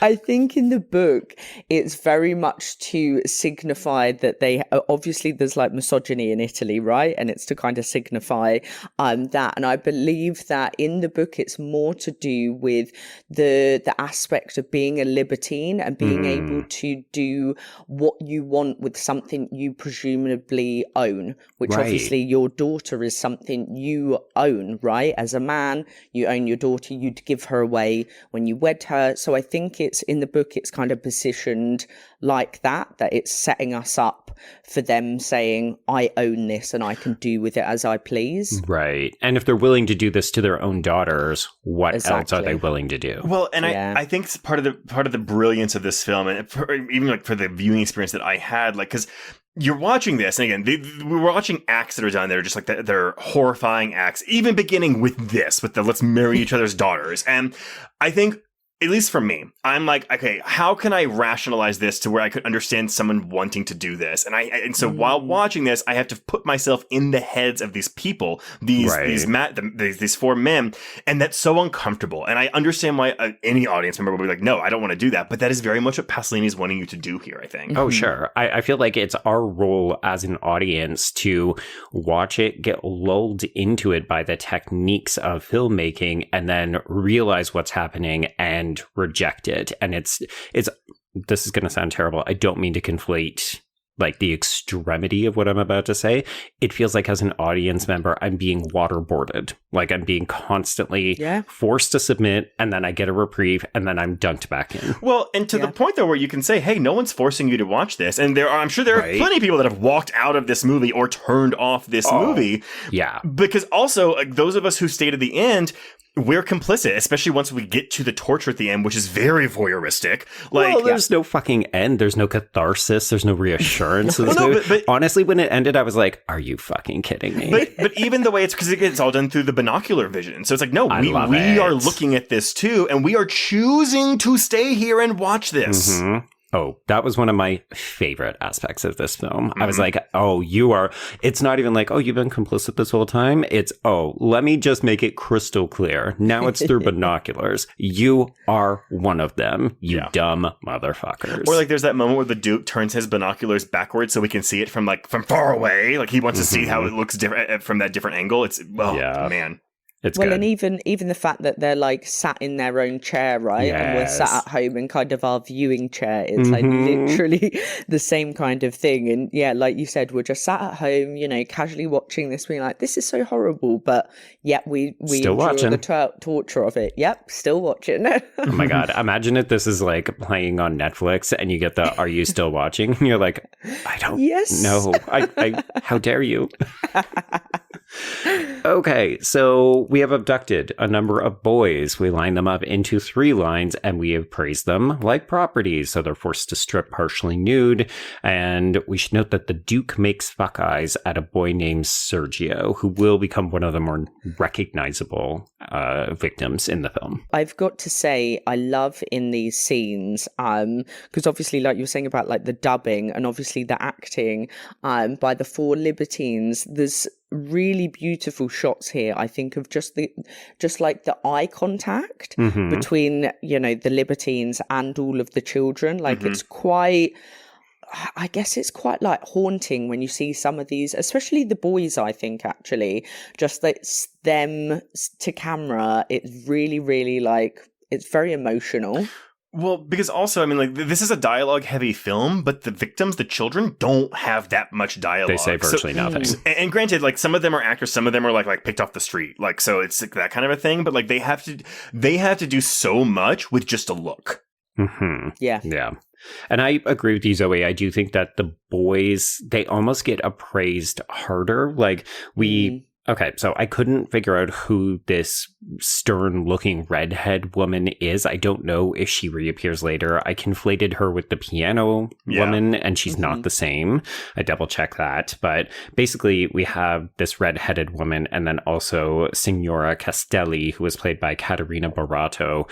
They handpick different women to bring out to the masters, and it's a little bit more like, here's my favorite girl. She's the one I think is the most pretty. Do you want her? And it feels very sex worky madame, which of course we will come to understand that all of these signoras are previous sex workers. So it makes sense. But with the boys, it feels, I'm going to argue, more inherently predatory. Yeah. Like the girls are being evaluated on, oh, you're missing a fucking tooth. Get out of here.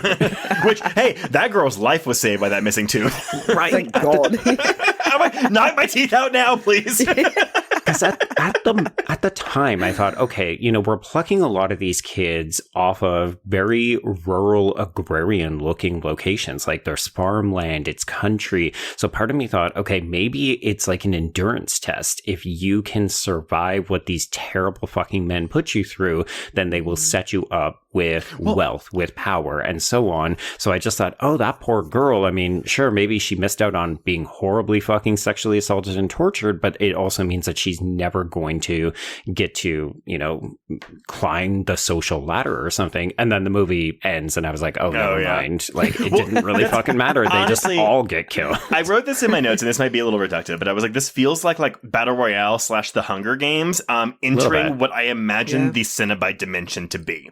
Oh, God. Like, because, you know, we don't really get to live in the Cenobite dimension, but I imagine that the stuff that happens in Salò is what happens in the Cenobite dimension. Right. Only I can see hopefully more people are getting a bit of pleasure and not just the people in power. Pain is pleasure. They're interchangeable. I was going to say, pleasure is how you take it, you know? That is true. Yeah. Okay, so I'm going to note one other girl, Renata. She is the girl who cries throughout the movie because her mother died trying to protect her. So her mother drowned, and then she was still taken. This was, because they say her mother jumped in the river to protect her and drowned, but like, yeah. Did she see Renata across the river, and she was like, "Oh, let me come and help you," and then she drowned? I don't know, but either way, she's dead. I think one of the Mademoiselle type women, I think she actually says she pushed the mother into the river, and I think she says like the idiot drowned by accident. So I think she was trying to save her daughter, and then she got pushed into the river, and then presumably couldn't swim, or the river swept her away or something. Okay. There's also not a fantastic, but this was one of the quotes that did make me laugh when they describe her as having tits to revive a dying corpse. Oh my God. I was like, I'd put that on my well, I mean, I don't have great tits, but if I did, I'd put that on my dating app, you know? Yeah. Well, the way they talk about the body, I mean, yeah, a delicious little ass, never seen one firmer, like, ooh. Like meat. Yeah. Exactly like meat, right? Actually, even with the boys too, because one of the boys, Orlando, the one who will get his penis burned off at the end, the magistrate really wants him specifically because he says, oh, his father was a judge and I've been waiting for years to deflower him. But then the Duke chimes in and he's like, oh, we're going to get to decide who gets that agreeable task. And again, like I found it a little funny because I was like, these men just debate, but then it's also horrifying, you know? Yeah. And here's the thing, folks. The other important piece about this, and the reason I wanted to flag that it seems like these kids are also poor, is because there is a class element to this. And then there's also that political party element, because we clearly hate communists in this movie. Because if you're a fascist or if you're a Nazi, you would. So even this guy saying, oh, well, you know, I want that boy because I knew his father's a judge. It's like, oh, this is all about the power play. Yeah. Like, I've been waiting for my opportunity to get revenge on a political or professional rival. And that's why I handpicked his son so that I could sodomize, humiliate, and ultimately murder. Yeah. But Renata, I would say, is the closest of these victims that we get to like a character to latch onto, which I think almost makes it even more tragic that her end is kind of like...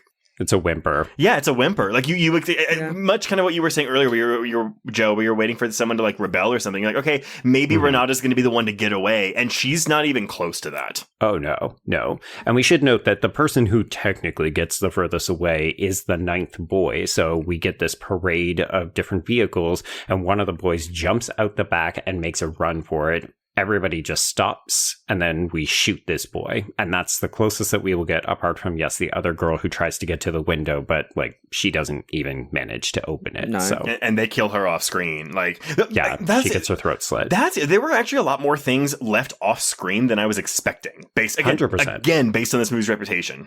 Yeah. Which I think sometimes is harder because we can all imagine it. Well, but that's what I was saying, though. Like, after all I've heard about this movie for the past, however many years, everything I imagined was so much worse than what is actually on screen. Yeah, it's actually not that it's not that violent. Like, it's not until the very ending that you get a lot of the violence. Like, and obviously you have sexual violence, but a lot of it is a bit more psychological. Yes. I think, obviously they're kind of taunting them and torturing them, and it's almost like the lead up to what they know is eventually coming is potentially worse, like you just said. Obviously it's off screen, isn't it? So you kind of, your imagination wanders. Yeah, it's about, I think, breaking these people as well.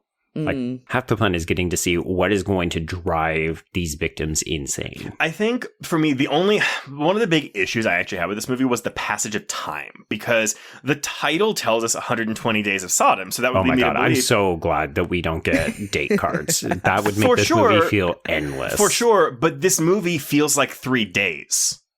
Yeah, it's tricky. I wonder if there's somewhere in the middle that they could have found. Well, I guess it's meant to be true that every time, because like we see these the sex workers, like the madams, they tell like multiple stories throughout their chapter. So I guess because it's meant to be like every time they're telling a story, that's the beginning of the day. Yeah. Okay. Well, let's proceed, because we get to this secluded mansion, which we are immediately telling all of these kids, okay, here's how this is going to work. Basically, you're beyond reach of any legality. No one knows where you are. Everyone probably assumes that you're dead, or we're going to make them think that. So you're essentially victims to our will. We can do whatever we want. And then we lay out a schedule. So every day at 6 p.m., they're going to congregate in the Hall of Orgies, where these former sex workers, who are storytellers, are going to inflame the imagination with stories on a particular theme, and any debauchery will be permitted. After dinner, there will be orgies, and any religious worship is punishable by death. Don't look at the servants. They're not going to help you. And any man found having sex with a woman will be punished by the loss of a limb. Yeah, which is oddly specific. And to me, that was one of those, oh, okay, so this maybe the queer filmmaker at work where we're saying, these are libertines. They're really debased, engaging in debaucherous activity. What could be worse than having sex with a woman? It's like, well, we really need to emphasize the S&M. We need to emphasize the sodomy and so on, because like this movie is, I'm going to argue, most interested in not just the shit, but also ass. Oh yeah, yes.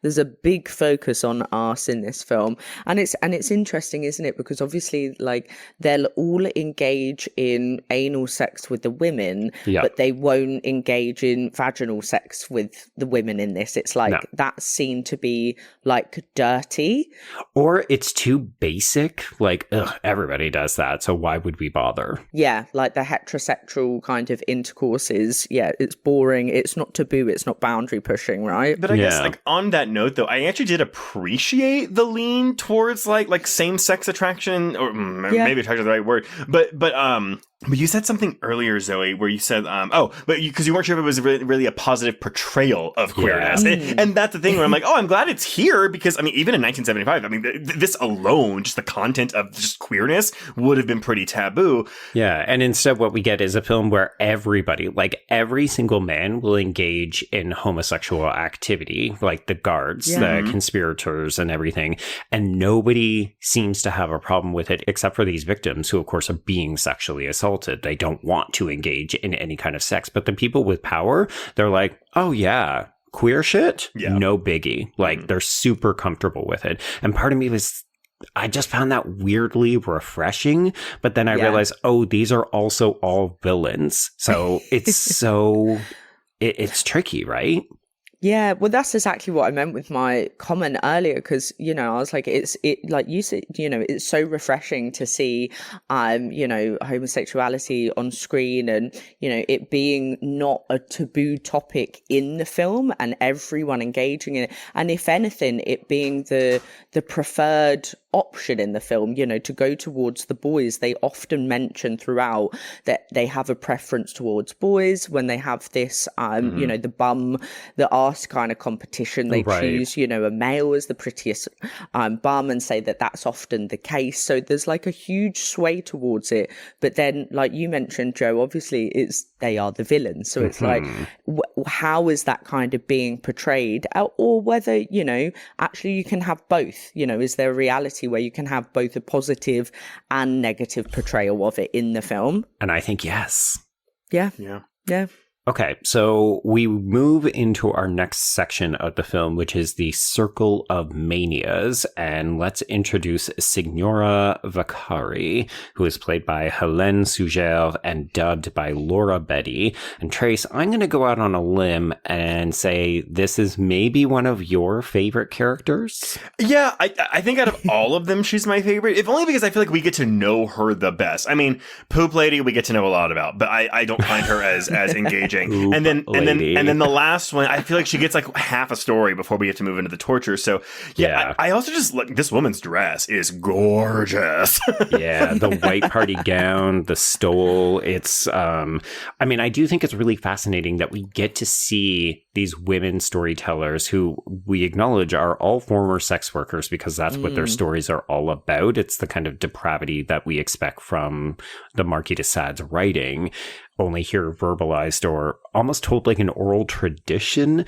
But these women are immaculate. They look like proper ladies, elevated above their rank, started out as sex workers, worked their way up. It's just that they are these orators of the most horrible shit in the most horrible circumstances you've ever seen. And they also like revel, don't they? And when they're telling their stories, like they're proud.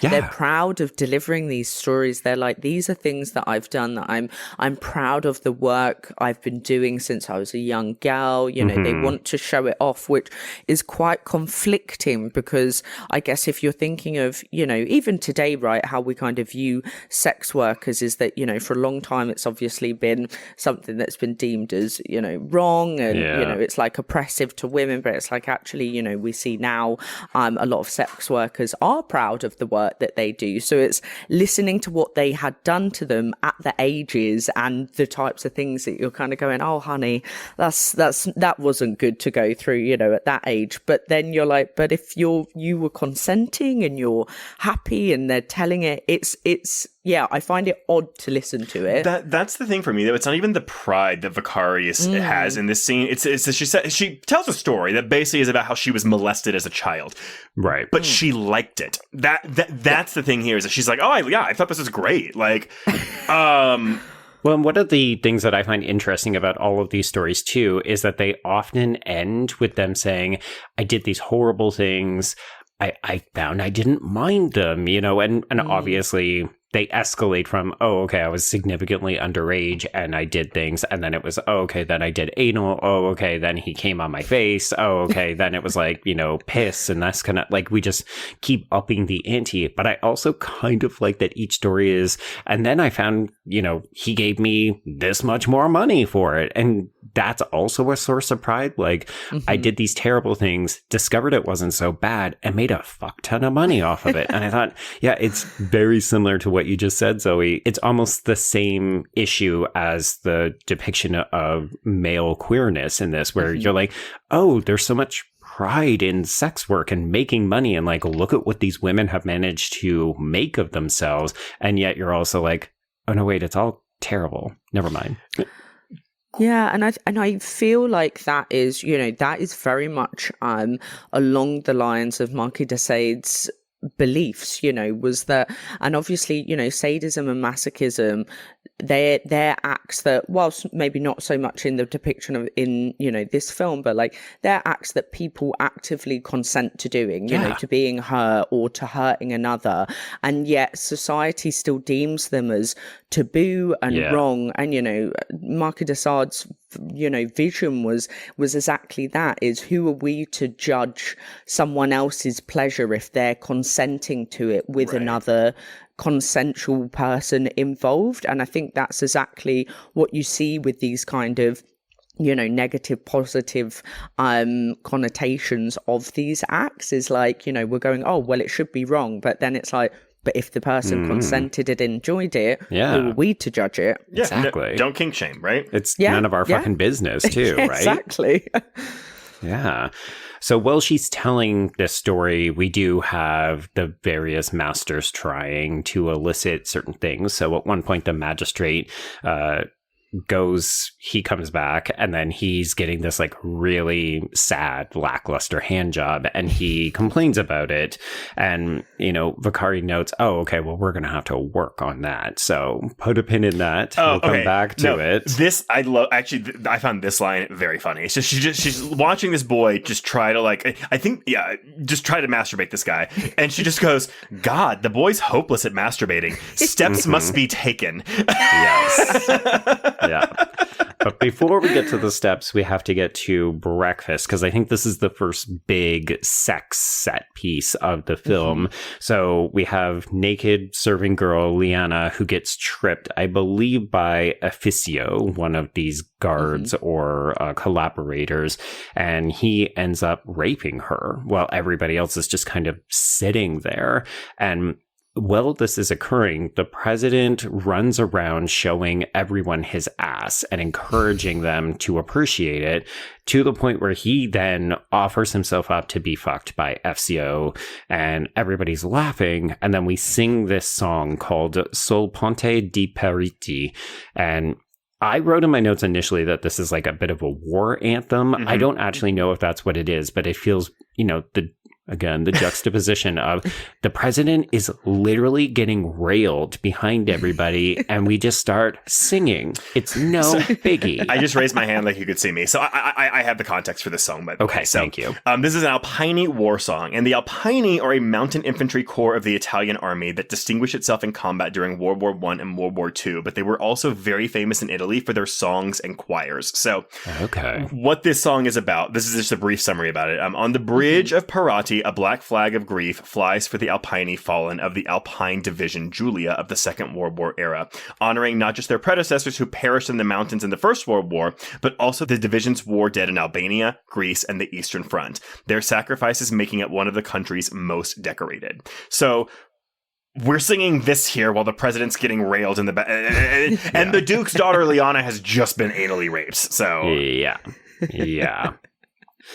Okay, so after this is when we bring out the chair so that we can work on that lackluster handjob technique, but it's not a boy who unfortunately has to go through this. But I do love that, I expected, okay, it's going to be one of the masters because this is a fucking power play. And instead we bring out an anatomically correct mannequin, but it's not even crash test dummy style or anything. It's fully dressed in a white suit like the master, as though to say, you're going to have to do the real thing. But for now, you just have to look at the proxy of it. Because what I quote unquote like about this is that, because it's not just, oh, hey, here's like a dildo, stroke it. You have to also practice the art of unzipping the fly, pulling the penis out, and things like that. And this is Little Orphan Annie that has to do this. Yes, I mean, you can't say that they're not providing some education to them. Oh my God, Zoe.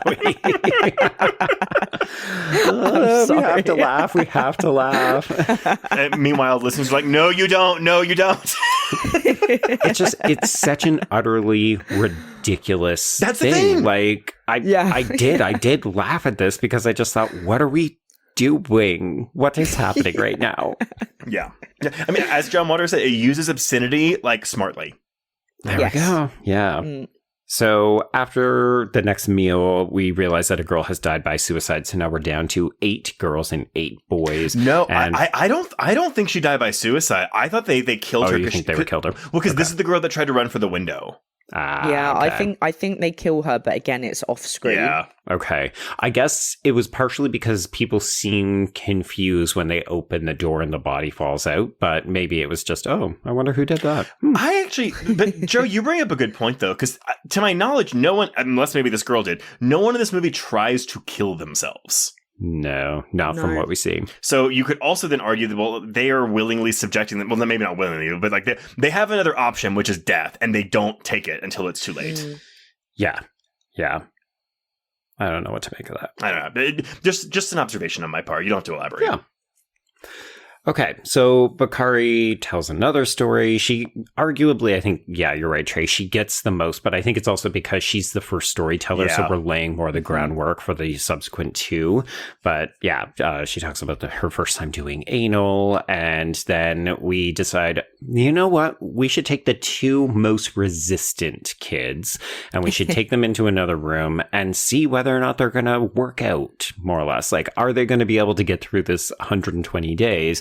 So Guido and Bakari are tasked with masturbating Sergio, who is the cute guy that the Duke made fuck eyes at, and Renata, who is the crying girl. Yeah.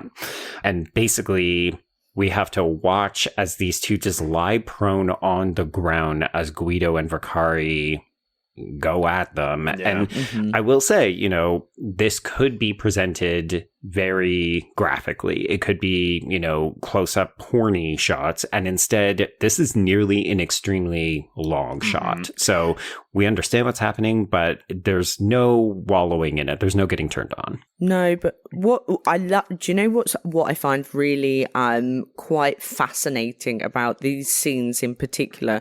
As you mentioned, Joe, obviously it's shot really far away, but you've got these stunning kind of high ceiling that, like, the set design here is absolutely phenomenal, isn't it? And there's these like stark empty rooms which are, there's like literally like nothing in there basically. Yeah, where's all the fucking furniture? Yeah, but I guess I feel like they fill the space with like depravity. Yes. Like it's almost like if you had any furniture in there, it would detract from what's going on in there. And whilst it's empty, it still feels full, and it feels like you're close enough to kind of either smell or see what's happening, and yet you're far away just because of how it's shot. Yeah. I agree. There's something so visually striking about this film, despite the fact that it is really, there's a lot of negative space on screen most often, except for when everybody is gathered in the orgy hall where we're all sort of crowded around the edges of the frame listening. Yeah. Well, one thing about this, because maybe this is an issue with my subtitles now, because before they take Sergio and Renata off to go get masturbated, the Duke says something along the lines of, like, we need to verify who's really a boy and who's really a girl. Just looking at them, we can't tell. You know, they could have a penis but still be a girl, which I thought was interesting. But so the reason they're masturbating them is to see how they come. Right.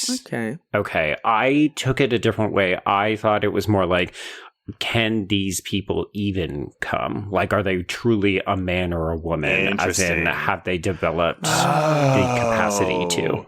Yeah, honestly, you may be correct. I wasn't sure because the movie doesn't really... it doesn't explain itself. Well, it doesn't really also interrogate the idea of gender. And this is the only line where I highlighted where I was like, again, like my note, this is paraphrasing, but my note just says, the Duke says they need to verify who's really a boy and who's really a girl. So that Renata and Sergio are taken to a room and forcibly masturbated. Right. I don't know. Yeah. I think the reason I took it my way is because this is immediately followed then by the declaration, okay, they are man and woman, so then we marry them. Right. Yeah. Yeah, it's also, they speak a lot about virginity, don't they? Yes. And I think Renata, they even mentioned that she's like potentially a virgin at one point. So I took it in the way that they were checking kind of, had they reached kind of that, the adolescence enough to be able to be deflowered or, married in that way. Yes. Yeah, but I guess because when he does ejaculate, the guy jacking him off says like, oh, he did it. Like it's the white stuff sprayed or something. So he's a boy. And I was like, okay. Okay, so we do marry these two in a ceremony, and the Duke proceeds to kiss and grope quite literally every bridesmaid and every groomsman, and I think even many of the signoras as well. It's just so over the top, as though the Duke can't stand to not be a part of the proceedings. Yeah. This genuinely, I put in my notes, I was like, this feels like the drunken uncle that everyone has at a wedding that goes round and is like inappropriate to everyone. I was like, the Duke that's him. That's who he is. Yeah. Oh, shit. Bruno's gotten into the sauce again. Keep all the young women away from him. Okay, so because they are now married, we're going to let the newlyweds have some space to engage in their passions. But of course, they presumably try to have conventional sex. So the masters are completely unhappy with this, and they force themselves into the mix. And this is wild. So, the president goes up and he starts raping Sergio from behind. And then the Duke goes up and starts raping Renata. But then the magistrate walks up and starts having sex with the Duke from behind while he's raping Renata. And I think this is the only time, unless I'm mistaken, that we actually see the masters engage with each other. Yeah, it's the only time. Yeah. And I could never get a read on what that signified in the film. Yeah, like the nature of their relationship is really unsaid, right? We're introduced to them as they decide, okay, we're going to go ahead with this experiment, and then we see them again when they decide they're going to intermarry their daughters, but we don't understand, do they know each other? They all have these high-ranking designations, but I take that more as the kind of political commentary from the film. It's these men are so powerful, they hypothetically have everything that they could want, which means that they have nothing that they truly desire except for stuff like this. Like, that's what drives them to this depravity. Because I was trying to figure out, because they're titles. The president, that's a big position of power. Duke, that's a royalty position. Magistrate is a lawyer, and then the bishop is religious. Yeah. But I didn't know if it was any significance to the fact that it was the magistrate sodomizing the Duke. Right. I do know as well, I haven't looked into the full details, but I do know that Pasolini said that each of the 4 libertines, they all talk about different themes from like Nietzsche and Freud and things like that. So whether dependent on which one they are, if there's like an interlinking between the themes. I haven't quite looked into that. Probably wouldn't do that now. It might take a while. But whether that might tie into why the magistrate goes after the Duke in it, and if the themes tie there. Yeah, because there is a subtle element of competition between them. Like when we get to the best bottom contest, it's like, well, who gets to pick and whose vote counts for more and so on. So I do wonder if it's, oh, well, I uphold this kind of philosophy, and by fucking you, it means that I have come out on top. Yeah. Because the scene is immediately followed by them waxing philosophically in these Art Deco style chambers, right? Mm-hmm. Yeah, they're debating Nietzsche and Dada. Mm-hmm. Yeah. Okay, so then it's time for a third story by Vakari, and I like this one because she does it in a kind of sing-song voice with the pianist, and you know, we start to hear it, but of course at this point we've heard two nearly full stories from her, so we essentially just follow as the Duke is taken. No, is it the Duke? No, this is where I'm going to get it wrong. I just wrote the dark-haired guy. I think it must be the bishop. The bishop, yeah. He takes little orphan Annie to go watch her pee in a toilet. Yes, yeah. And I was like, okay, well, we've covered up his place, and now we don't have to worry about it. Oh, we're not done. Okay, so next up is pup play. Everybody is naked on leashes. We're being led up the stairs. This is a very popular still if you happen to look up this movie. Mm-hmm. Yay. And we're essentially treating the kids like dogs, which was part of Vakari's story, except that Lamberto, one of the victims, refuses to eat, so the magistrate whips him. And then this is also when poor Susanna gets nails in the polenta. Yeah. And I will admit, the build-up was worse than seeing her bloody mouth. yeah. I mean, because you can tell she just bled on a blood capsule and just kind of spit it out. But yeah. Yeah, it's a little bit lackluster. Even the whipping in this scene, but I guess it's like it's kind of one of the first instances, isn't it, as we start to see them incorporate a bit more violence and depravity into the way that they're treating, obviously, kind of the victims. Well, except for the Duke with his Reno boy toy, because he loves him. But I would argue, if you've never seen this movie before, like up until this point, the first two parts of this movie, I would say, are watchable. Yeah. Like, it's not pleasant, but you think, okay, I can handle this. I thought it was going to be a little bit worse. Yeah, exactly.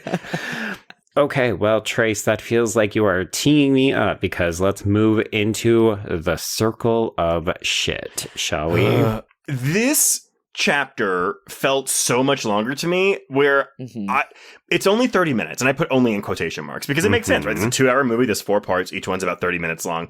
This part feels so much longer than 30 minutes. Yeah. Okay, so I kept a special lookout for something that might help. I don't know that this explains it, but I did find a specific quote in Demiso's piece about shit. So if we agree that there is a certain acceptance in Italian cinema of seeing the apocalyptic, self-destructive, and sadomasochistic aspects of fascism as prefigurations of the death wish of contemporary Western civilization, which is a lot of fancy words of saying, if we agree that basically Italian cinema was looking at Western stuff as like, not great, then the elevation of shit to a privileged position in Salò delivers a critique of the commodified body within the circuit of capitalist production and consumption.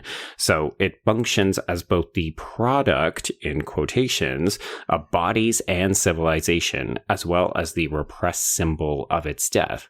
So if you think about it, like, poop is the result of living, eating, consuming things, and then waste excretion, right? So if you put that into a kind of capitalist commodification thing, it's like, well, death is just the natural byproduct. So of course, if you're thinking of horrible things to see on screen, it's going to be something like poop eating because it's a big taboo, but also it's like the natural end result of consumerism and capitalism.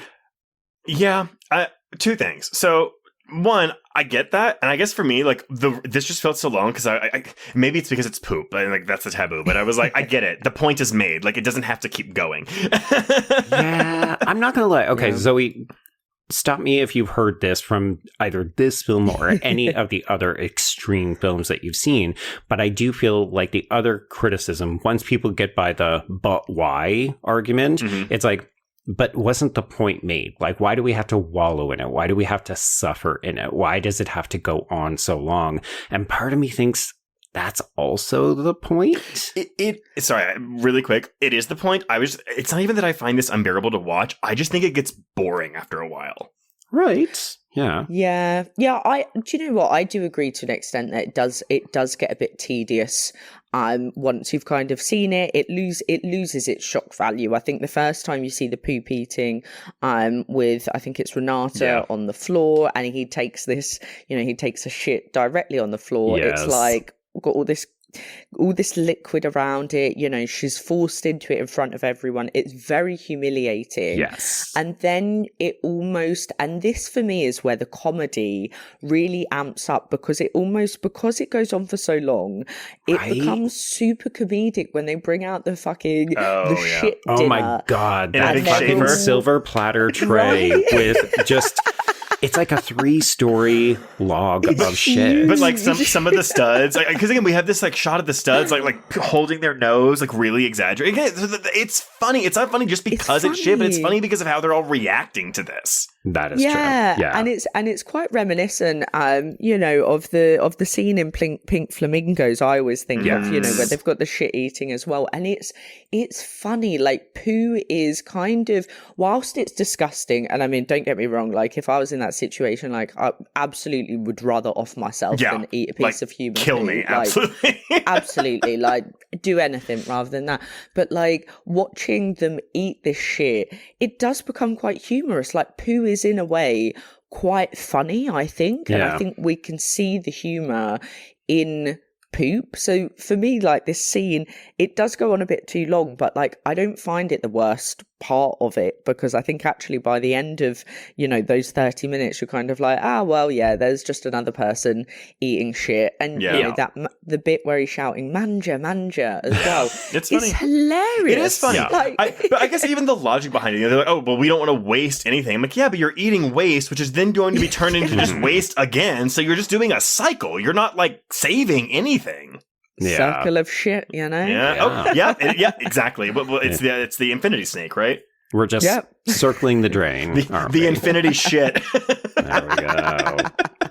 So we should note that we have swapped out our storytellers. So we have a new Signora. This is Signora Magi, who is played by Elsa de Gregorio. And I just want to praise the costume because her black shimmery outfit is also quite beautiful. Very beautiful, and at odds with the story she is about to tell.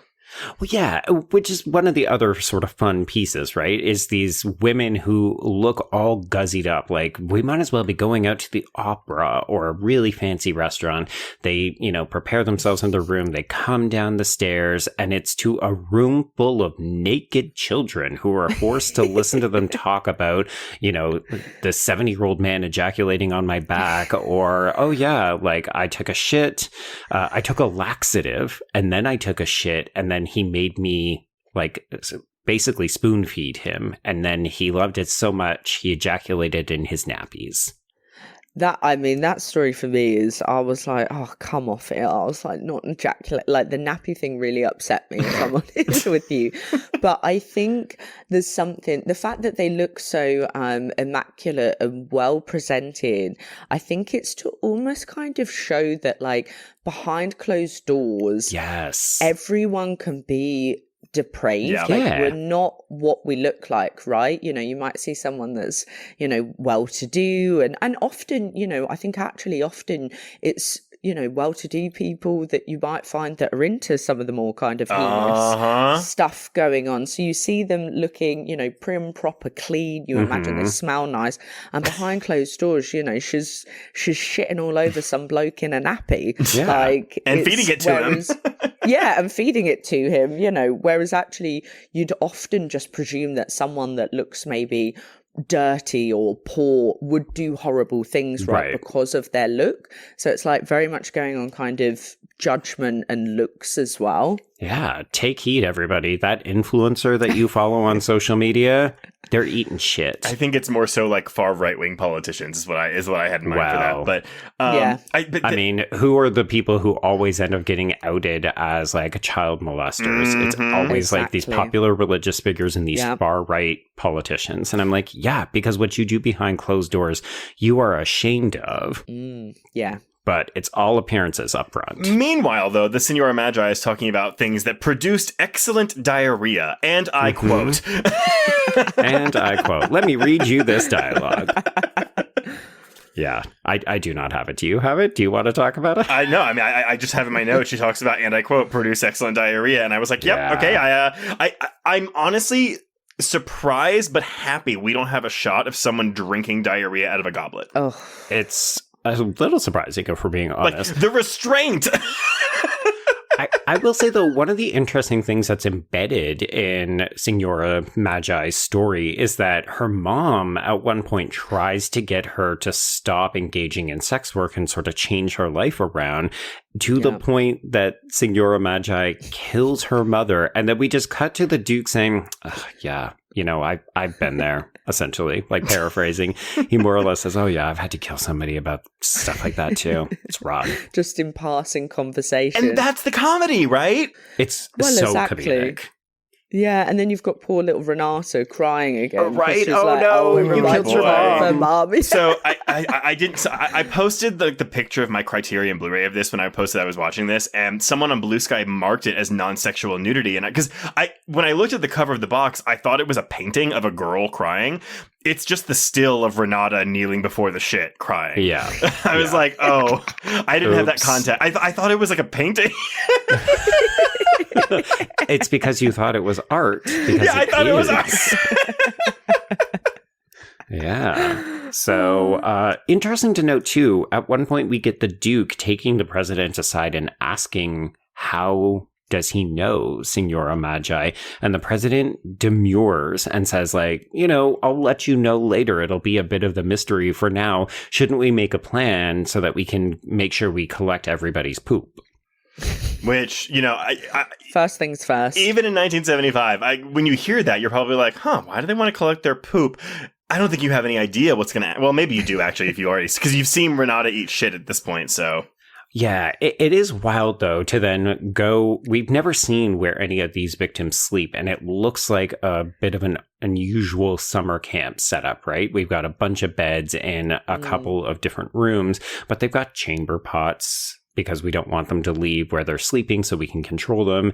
And so we just get to see all of these kids have to hold up the chamber pots, and they were all empty. And I thought, okay, so what were we supposed to do with the poop? Because the one girl, Doris, gets into trouble because there's still a log in hers. And clearly it's like, oh no, you were meant to give those over. And she hasn't. She has been hiding hers, I think, out of shame. Yeah, when I first watched it, I thought that they were meant to eat it. So like if it wasn't there, it meant they ate it. But I was like, no, yeah, they're clearly collecting it for the feast that they're about to get. But yeah. So needless to say, Doris's name goes in the Black Book. Which I didn't put this together on a first viewing too with the Black Book, where I was kind of like, because that's whoever's name goes in the Black Book is who gets tortured and killed at the end, and I wasn't putting that together. So it's very much meant to be kind of almost this a suspense. It's almost a tease, right? It's a reveal at the end. Oh, yeah. That's what the names mean. Yeah, and I guess I wasn't putting that together in my first watch. I don't think it's super clear. Like, we mentioned discipline, but we don't exactly understand what, and it feels like it takes quite a long time to pay off. I couldn't stop thinking when I rewatched it this time. Again, it could have been the payments, but all I kept thinking was this is like Mean Girls with the Black Book. Oh, did Mean Girls get there? Was that the inspiration for the Burn Book? Was actually it came from Salò. Salò. This fugly slut hasn't taken a shit in 2 weeks. She kept her shit and it sucked. How dare she? Oh man, God. Okay, so let's revisit Sergio. He is the boy who is making looks at the Duke. We married him off earlier, but even though he's technically a married man, we're now going to put him into a bridal gown so that we can get him married. And that's why we have been collecting these turds. It is for his wedding feast. So we get some smooth jazz playing. The rite begins, and the president forces Sergio to eat in anticipation of his night of lovemaking. We should note that Renata has also been crying to Ava throughout most of the film, saying she just can't take it, she can't bear it. So I think this is Graziella, by the way. So Graziella is the one talking to Ava. Sorry, you are correct. Okay. Yes.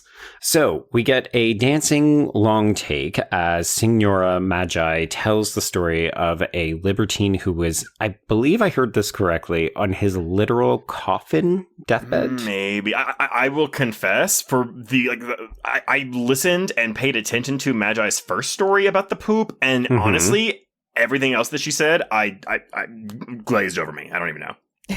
Yeah. Her story feels less important as we go. That's what I'm saying. Like, I just thought the Vicari's story was more engaging. Like, Magi, I don't think is a particularly good storyteller. God damn, lady. Like, work on your storytelling. Yeah. This is where we get the Duke pulling one of the girls aside so that he can get pissed on the face. I thought he was going to punish her, though, because at first she can't piss. She says it won't come, and of course it comes like 5 seconds later, but I was like, oh, that can't be good. Girl. Like, if he tells you to piss on him, you better piss on him. Mm-hmm. And then we follow this up with the best bottom contest. And Trace, I'm not going to lie, because we have just been covering Hannibal over the last couple of years, this circle of kids with their faces down and their asses up, but in a circle so that we can't identify any other faces. It reminded me of the season 2 opening murder of the eye. Yeah, the stitching of the bodies. Yeah. Oh, God. Yeah. So as we have talked about, we basically have a debate about, okay, we're going to examine who has the cutest batuti. And the magistrate suggests that the winner be killed immediately once we pick the winner. Well, because that's actually meant to be an act of mercy, right? Or was that meant to be a bad thing for them, like a punishment? Because to me, I was like, yeah, if you get shot in the head, hell yeah, you can skip out on the next day. I think it's meant to be an act of mercy, isn't it? Because I think when they choose Franco, the boy, and they pretend to shoot him, they then say something along the lines of, did you really think you'll get out of it that easy? We intend to kill you 1,000 times for eternity. Right. That's so the death quote. Death would have been like a nice little get out clause at that point. Yeah. And I think this is also the point in the film, because of course we're about to go into the final section, the circle of blood, but this is our telling, oh, these kids only have more pain and hurt in their future. Like, if this would have been the get out of jail free card and it was just going to be a shot in the head for Franco, then clearly there was much worse things to come. Well, and that's like the Dante-esque structure, right? Like, we're going deeper and deeper into the circles of hell. The atrocities we see on screen get worse, and somehow it gets worse than shit eating. Somehow.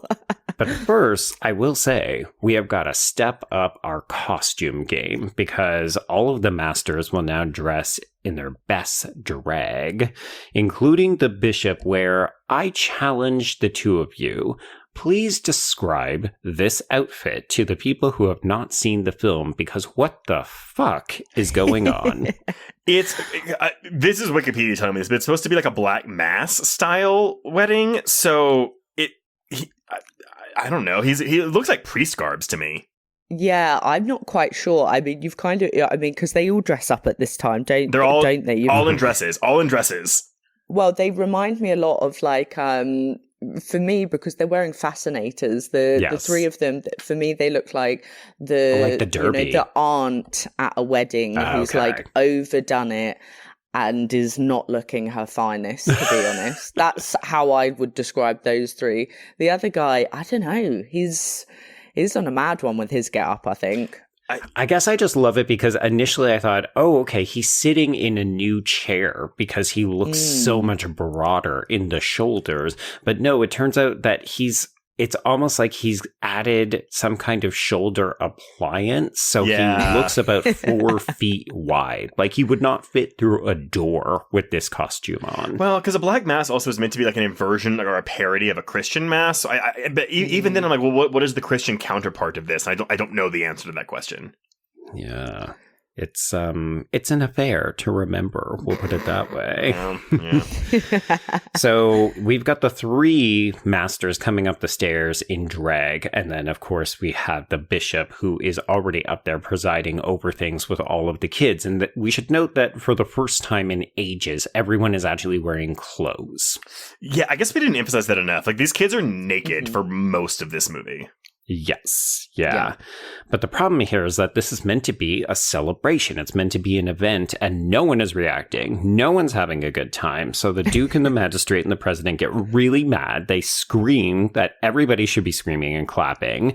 And when Eva and Renata whimper, they basically say, oh, we're really going to make you suffer. We're going to make you whimper until your dying days. But this is when the pianist, who I've not said, is played by Sonia Savianche, and also Signora Vaccari. They end up making this skit to kind of break the ice and get the kids laughing. And it's such a befuddling moment. Well, but, okay, because I wrote my notes that she does a skit with Vaccari of some sorts, but there's a part where the pianist just starts screaming, and Vaccari breaks character, and she looks at her like, are you being serious right now? What the fuck are you doing? But this is our clue, because we haven't really gotten to know the pianist throughout this, but there's been 1 or 2 moments where we can see the look of horror on her face. It's a restrained horror because she can't do anything about it. Well, and she's playing the piano through all of the stories, so she just always has to be there, be present. Yes, but like Vaccari looks at her when she just starts screaming and is like, are you serious right now? Like, what are you talking? But I almost think this is an act of sisterhood where she joins in, because and maybe I'm just reading into this too much, but like it was like hey, you don't do this, they're gonna fucking kill you too, so I'll just start screaming with you too, and we'll pass it off as like it was something that was meant to be. Yeah, she does feel like she's she feels like she's maybe a character that is not agreeing with what's going on, and we don't have many of those really, as from the adult characters either. All of the adults are kind of complicit in this, whereas obviously she's not. Yeah. And it does stand out, although she is such a minor character. This feels like her big moment, and you realize, oh, okay, yeah, something is bothering her for sure. Well, it's like a taste of human empathy that Pasolini is withholding from us very intentionally. Yes, exactly that. Okay, but on with the service. So each man is given a ring, and we marry off various people. It's again, just completely performative. It's a big farce. None of it means anything. So you just realize this is a new way for these men to entertain themselves. They're just having a laugh. So after this, we immediately cut to the bishop getting fucked by, I wrote in my notes, Giuseppe Unibrow guy. But this is a horsecock. Yeah, and this, I was kind of like, okay, am I supposed to know who this guy is? No, I don't think the answer is yes. But yeah, that's it. Yeah, he's one of the studs. So the guys who are well endowed that we picked because they look beautiful, and they've been lurking around the periphery. Like, we've not really talked about the studs or the collaborators or the guards, but they're also always present. They're also always fully clothed. So they do stand out in that regard, but none of them are characters. We don't understand why they agreed to this or why they're being treated differently than the daughters of the victims. Well, and maybe that's the point, right? Is that they are like, I think they're kind of like corrupted, right? Yeah. By the libertines, because they're very complicit in everything that's going on. They seem to be enjoying themselves just as much as the libertines do. So it's almost they've been corrupted to kind of go against maybe their morals and ethics that they might have had before. Well, what's that quote? It's better to be seated at the right hand of the devil than stand in his path. Yeah, exactly. And granted, we don't get any clue that these kids feel that way, or because they all just seem to conform, right? They conform to this new world. Yeah, and I think it's hard to misread the film in terms of, oh, well, if you're complicit and saying nothing, then you're just as fucking guilty as the people who are doing these horrendous acts. I mean, that's the thing. I think this film is not subtle at all. No. And that's not a critique. No. I'm just saying it is. It's not subtle. Well, especially if I think it could be easy for people to misread that this is about fascism, that this is specifically about a period of time with Mussolini in Italy and so on. But like, it's basically absolute power corrupts. Absolutely. Well, but like, I don't think you can misread that part. But you are right, though. It's about fascism literally. But remember, it's also about this consumerism neo-fascist thing that Pasolini thought was happening in the 70s. Yeah. Yeah. Okay, so we're moving into the escalated last part of the film, because after the bishop gets plowed, he gets dressed in this white robe, he takes a gun, and he goes into the sleeping quarters of the kids. And this is the part that I was like, it's so fantastically heavy-handed, I almost clapped, because he goes to Claudio. This is this boy that he has found out is doing something like he's basically not conforming. And Claudio immediately narcs on Graziella. This is the girl who's been confiding in Ava that she just can't handle it. And Claudio says, oh, well, Graziella has a photo under her pillow. So then the bishop goes to Graziella and says, show me the photo. And then she immediately narcs on Ava and Antoniska, who have been fooling around in their quarters. So like they're engaging in lesbian sex. To which I say, though, that wasn't a rule. Their law was a man cannot sleep with a woman or you're going to lose a limb. There was nothing about two women fucking. I think presumably you're not supposed to have any relations among the victims, but you're right. It's not explicitly stated. Yeah. And I found it quite odd that in that whole kind of like scenario, if they're in that they would want to engage in sexual acts. I was like, with everything that's going on and what they're being forced into, you would naturally think that the last thing on anyone's mind would be, to be having sex at nighttime after all day you've, been subjected to these awful things. So I was a bit like, that seems like an interesting choice. But then is it kind of a bit of a commentary that we are, no matter what, we're always fueled by kind of sex and our sexuality, even in the most extreme of cases? Yeah, I could definitely see that. Part of me almost would have preferred if the girls had have just been cuddling, so it was more about the reassurance of somebody who wasn't going to sexually assault you. But I agree. I mean, I think it's the same as criticizing characters in films who they have a brush with death and then they immediately go to Bone Town, right? Like, I tasted death, or I've come this close and I need to experience something of my own. Yeah, it's the adrenaline. Like, it makes you horny. Yeah. So I wonder in this case if it's just, I want to choose to have consensual sex for once in these 120 days. Yeah. So, okay, we have basically reached the end, but wait, Ava says, no, I can narc on someone too, because this is what happens, right? I'm going to save my own skin by throwing somebody else under the bus. It's how fascism continues to live and breed, everybody. So Ava narcs on a guard, Ezio, and he has been sleeping with, folks, I cannot make this up, this woman doesn't have a name. She is Black Servant. Oh. Which is great. Like, in the world of the film, she just we just refer to her as, he's been sleeping with a black servant girl. And I'm like, wow, she doesn't even get a character name. And this was clued in earlier in the film, because before they even enter the villa, this guard, Ezio, he makes eyes at this black servant, this nameless black servant. Yes. But that's it. And then that is supposed to clue us in, this makes sense. Of course they're fucking now. What's interesting, too, because we have not seen the servants this whole time. We saw that one moment where they're basically told, get out of here, this isn't for you. But it's not as though we see them cleaning up or cooking meals or doing anything else. So this is the first moment back where you realize, they've been here the whole time, apparently. Well, that's the thing, because why do they even need servants when they're making the victims do everything anyway? Like, they're serving the food. No. Or the shit. Yeah, that's true. Mm. Well, someone's got to cook it up, behind the scenes. That is true. Yeah, you got to make it nice and steamy. Yeah, put it on the silver platters. A few chili flakes and so on. It's really about the presentation. You do eat with your eyes. Sprinkling of peanuts. Yeah. Delicious. Corn. Oh my God, stop. Okay, so the daisy chain of narking on people comes to an end here, because it's also revealed that Ezio is a communist. This is the symbol he gives when he raises his fist up in the air, so naturally we shoot and kill both him and Black Servant Girl. Okay, it's now decision day. What the fuck are we going to do with all the kids? The people who made it into the book are not going to end up with a very good thing, but also, what happens to the others?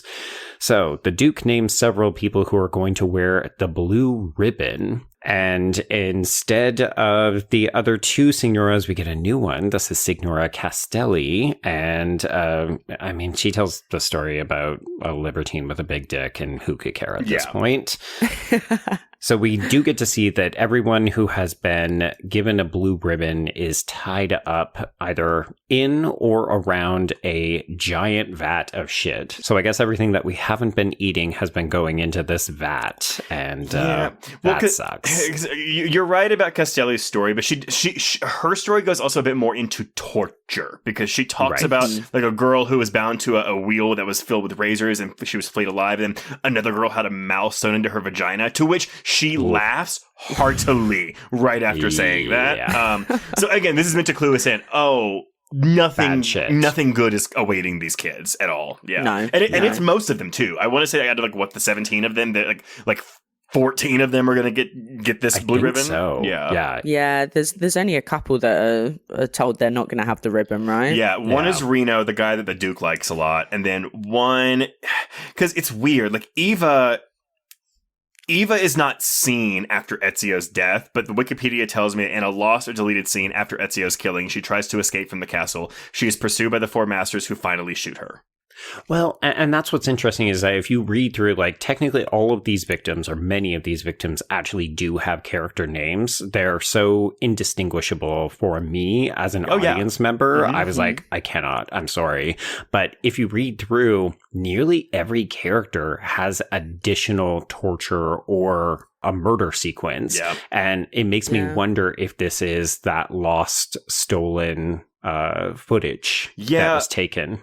I would assume so. It's just one of those things where it's like, because as far as I know, this is not available. It's definitely not in the Criterion collection, but someone's seen this, or maybe it was notes in Pasolini's notes or something. I don't. Oh, could be in the screenplay. Because it says in a lost or deleted scene, so it's like we don't even know what it is. Yeah. Yeah, it's interesting to think that it could be even worse if we had this missing footage. I mean, that's the thing. Reading some of these, the deleted stuff, I was like, I'm kind of glad we don't see that, because one of them is a girl's nipples get cut off, and I was like, nope, don't need to see that. We're okay. We're good. Yeah. Also, I'm sorry, Zoe. I was talking over you. Go ahead. No. I was just going to say, but I was going to say whether there's something in that with the kind of lost or deleted scenes on whether they were even, like you were saying about the notes, whether actually it might have just been notes that Pasolini put in there to kind of coincide with the book's aspect of leaving notes, because they weren't finished, The scenes in the book were never finished. It was kind of notes of what he was wanting to write about. So whether Pasolini actually had just done that as maybe, I don't know, a bit of good marketing, or how meta, kind of something. Yeah, you never know. Mm-hmm. Well, I mean, the whole film does have that. It's not quite counterculture, but it does feel like what we were doing with some of the new French wave directors, right? Where we're really interested in getting the audience to interrogate its own complicity in viewing the film as a product in and of itself. So I do wonder, a part of it is we're also going to put in notes that embody the fact that this film is an adaptation of a book that itself was controversial and banned, and so on. Yeah.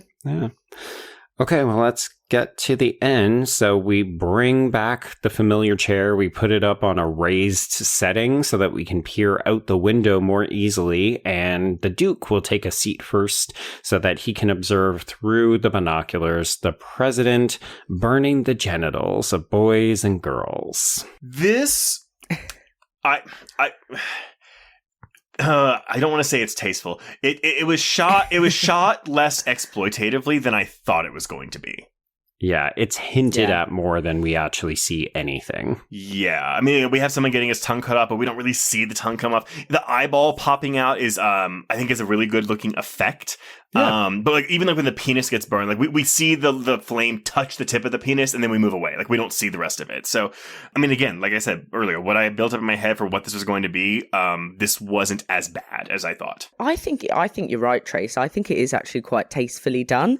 Especially compared to some of the other like extreme films that are out there, you know, where it's like left, front and center, a dick being completely chopped off or like nipples hacked off, where you can't unsee what they're showing. Whereas here and again, it ties into that aspect, doesn't it, of the voyeurism that we were talking about earlier, that you're watching from afar. So perhaps, you know, you wouldn't be able to see the detail of the torture, but they're not. I feel like, you know, when the libertines are watching, because they each take turns to inflict the torture and watch the torture, they're not necessarily reveling in the act of torture itself and what's being done to the human body.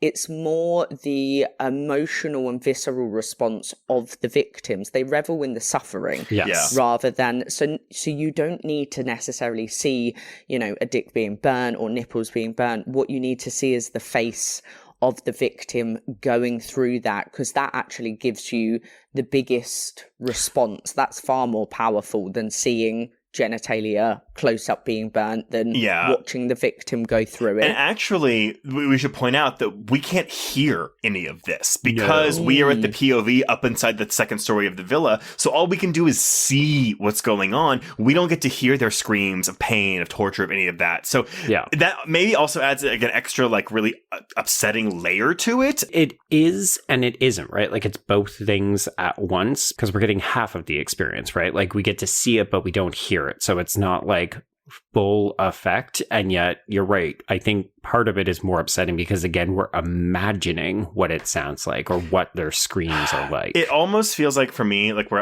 we've spent this whole time with these kids, and even though I can't distinguish most of them, it almost feels like disrespectful that I don't get to hear them, because I feel like I should be with them throughout their final moments.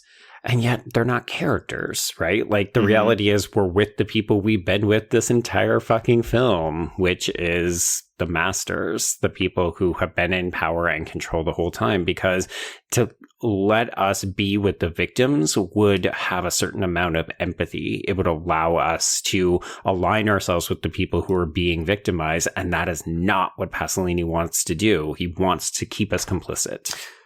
And I have one more. So from one of these featurettes, like just talking about the end of the film, they say, the final moments of Salò, which owes far more to Pasolini than to Sade, is a voyeuristic orgy of death as the libertines oversee the torture and slaughter. Their underlings turn upon each other, emphasizing Pasolini's belief that the new era of consumerism has made willing victims of us all. This plays with the ideas of spectatorship, like when the Duke flips the binoculars around to see the torture at a distance. We are all voyeurs. We have all been party in some way to what we have just seen. It's a sort of mirror, a beautiful and almost abstract picture of humanity's soul. It's contrary to our sense of morality, to our sense of good taste, and it ultimately becomes contrary to the sense of aesthetics that actually make it bearable to watch in the first place. Art. Yeah. And I mean, that whole kind of, you know, excerpt there is exactly like what a lot of critics talk about when it comes to all of the kind of extreme films and extreme cinema, is that, you know, we will go on, you know, like you said with the Letterboxd reviews, people are like, why have I watched this? Why does this exist? And yet people are still watching it, right? And they haven't turned it off, and yet they'll log afterwards outraged that they've watched this film, like fuming. And it's like, but you had the choice to turn that film off and to stop it. And yet, you know, human morbid curiosity, we can't help ourselves, can we? But to push ourselves to watch these things, because there's something in us that is drawn to that, like depravity and darkness, where we're like, well, I kind of need to see it through now, even though I don't want to. And I will say, I think watching this film, particularly at this political moment, feels like a doubling down, because it is so much about powerful people just willfully decimating people without power who don't, I'm not going to say don't have the ability to fight back or something, because that's definitely not an aspect of this film. I think that's part of why it is so nihilistic, but it also feels very true to how political systems basically just sap people. Like when they all turn on each other, when they narc on the other person to save their own skin, I was just like, yeah, that's literally what we're doing right now. Like, it's really easy to blame the people who are in power and have just allowed themselves to do this. But all of us who just turn that blind eye and say, well, it's not really my fucking problem right now. Or, you know what? If somebody comes to my door, I'm just going to point them at the neighbor's door instead. It's like, that's how this fucking cycle perpetuates itself. And it will keep perpetuating itself. You know, if we somehow find ourselves out of this Trump administration ever, it's going to happen again in 30 years. Which is not to sound defeatist, like, oh, it's inevitable. It's more like, this is why you always have to keep fighting. That's why every voice is important. And that's also why activism and engagement is so vital. And maybe that's what Pasolini's point was, where he says history doesn't exist because we don't pay attention to it and we don't learn from it. I mean, there's people who fucking deny the Holocaust. So, yeah. It's become okay to be a Nazi again. Yeah, actually, so you know, I may have laughed when I said that earlier. I was like, I don't really get what he's saying here, but honestly, now I kind of get it. It's because you can't forget history. Like, it's okay, soapbox over. Sorry, apologies. Let's move on. I mean, well, I guess, sorry, there was like a tiny coda, I guess. Yeah, what do you think of the way that this movie ends? Because I said earlier, I don't think that there's any kind of catharsis. There's no satisfaction. Like, we just watch these two male guards change the radio to something more appropriate, more appealing to them, so that they can dance with each other and ask about each other's girlfriends, and the movie ends. What do we think of this? I think it's almost what we were just talking about then, about like kind of turning a blind eye. Right. You know, that there's all of this, you know, abhorrent stuff going on. There's, you know, corruption. There's, you know, people being raped and killed and murdered. And yet when you're not directly affected by those things, you know, like we see now, if you're not directly affected by what's happening, it's very, very easy to essentially, you know, metaphorically turn over the radio channel and dance with, you know, dance in the kitchen without a care in the world, because it doesn't affect you. Yeah. Whereas obviously if it affects you and, you know, you're seeing friends and that are being affected by things, you know, such as trans rights and, you know, abortion and all of these, you know, awful things that I'm sure, you know, for all of us here are affecting either ourselves or loved ones, we can't turn a blind eye. Yeah. But for others, they can. So I think it's kind of Pasolini's take on the ease of just being ignorant to what's going on around you. Yeah. I like that, because for me, my takeaway was just, it's the juxtaposition of this normal thing, like, oh, hey, like, what's your girlfriend's name? Marguerite, to the abnormal, which is, oh, this horrible fucking torture's going on outside. That's maybe a more surface level. I like your reading more. I think they're both appropriate and accurate, though. Yeah. Yeah. Mm-hmm. But that's the film. We made it. Happy days. We did it. All right, Zoe, as the guest of honor, what final thoughts on this film? I adore Salò. Like, it's always been, I know it feels strange to say that, and people are like, but I really see it as, for me, it's one of the most important films, not only in like extreme cinema history, but in cinema generally. I think a lot of people overlook its history, its meaning, you know, the fact that, you know, Pier Pasolini was murdered afterwards. You know, a lot of people don't know that information. I think it's such a film with a lot of, and it's got a lot of merit, and it's also beautiful. Like, it's shot well. It's so gorgeous. It's acted pretty well for people that weren't actors. You know, it is disturbing. For me, it's like got everything you would want in a controversial film. And here we are, you know, 50 years down the line still with so much to say, and for it to still be highly relevant is just like, it's, you know, it's a bit of a masterpiece, I think. Yeah, I think so too. Yeah. I don't want to say I enjoyed watching this, but I found this much more watchable than I expected, and I'm still thinking about it. I will continue to think about it. I'm glad that I finally seen it so I can put away the stigma of like what I think it's supposed to be or whatever. Right. And yeah, I mean, if y'all haven't seen this, I mean, I wouldn't say run out and watch it. I mean, obviously, use your best judgment. Yes. But if you are like Zoe and like extreme films, watch this. I think it's totally worth it, and you might get something out of it. Who knows?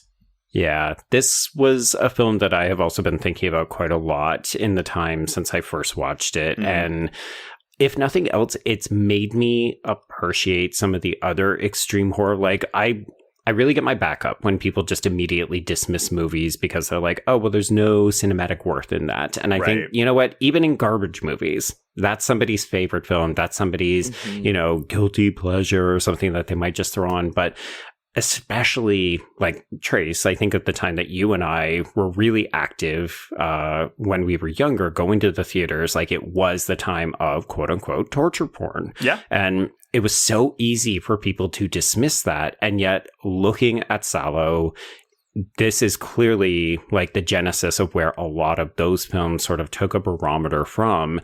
And I don't think you can watch Salò and say, oh, well, it's just torture porn. Oh, it's just misery porn. Like, there's so much more to it. It's very clearly, like, in my mind, it's first and foremost an art film because it is so heady. It's so weighed down with all of these great, interesting ideas.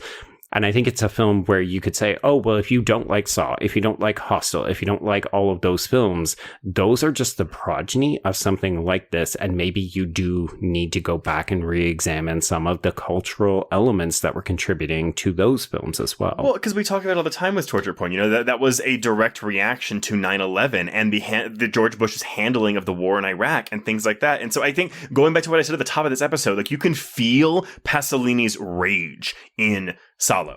And I think that carries over into the torture porn films as well. Maybe not as much because I think there was maybe less intentionality there. But I feel it here. I feel the rage. And I think because I feel so enraged about our current political climate, maybe that's also why I kind of share in this vision with Pasolini here, even if I don't agree with his, you know, communist beliefs and things like that.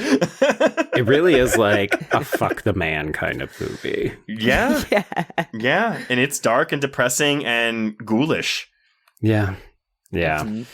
Okay, everyone. Well, yes, that is Salò, or the 120 Days of Sodom. Before we announce what we're covering next week, Zoe, thank you so much for coming on to this, providing so much insight for us. Let everyone know, where can they find you online? Well, thank you so much for having me. I've loved chatting about Salò. Everyone can find me. I'm at Zobo with a shotgun on Instagram. Occasionally on TikTok. I'm not the most social. Well, because people call you pedophiles.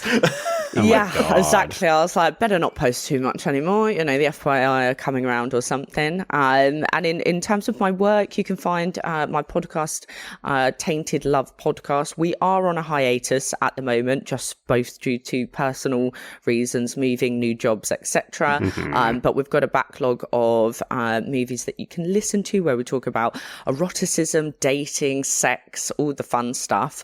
And then I will be relaunching my horror magazine, Ghouls magazine, in December. Ooh. So keep your eye out on that. We're making a return after a 2-year hiatus. So that should be really fun. Oh, that's good news. Are you going to maintain your editor-in-chief role? I am. Okay, yes, good. I will be. But got lots of people helping out, and the scope is slightly changing. So yeah, looking forward to being able to launch it properly with people. Excellent. Awesome. Well, yeah, definitely keep us informed on that because I definitely want to know about that.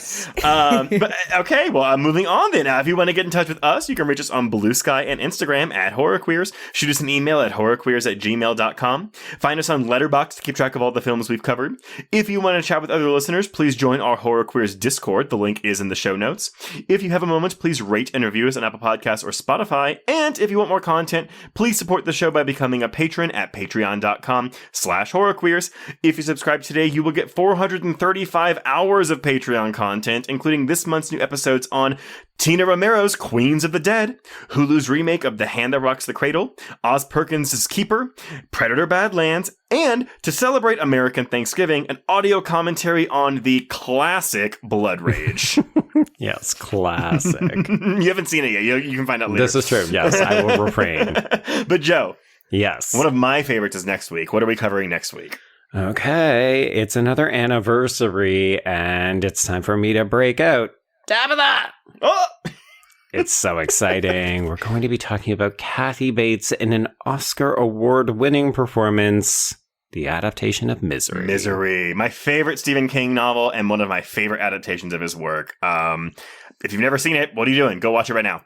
Yeah, prepare for foot injuries and cockamamie accents. You cock-a-doodie. But until next time, everyone, we can cross out Salò. Indeed, and cross out horror queers.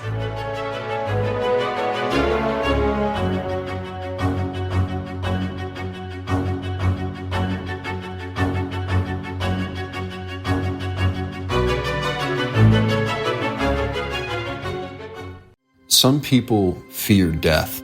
I work for it, avenging those killed before their time. I need you to show me how you died. It's a dangerous job, but I'm not doing it alone. There's Gwen. This is all completely nuts. Him. Welcome to my world. And a raven named Roderick. Better get cracking. I'll need their help because this next job will be the strangest and most dangerous one yet. Grim Death and Bill, the Electrocuted Criminal. Available now.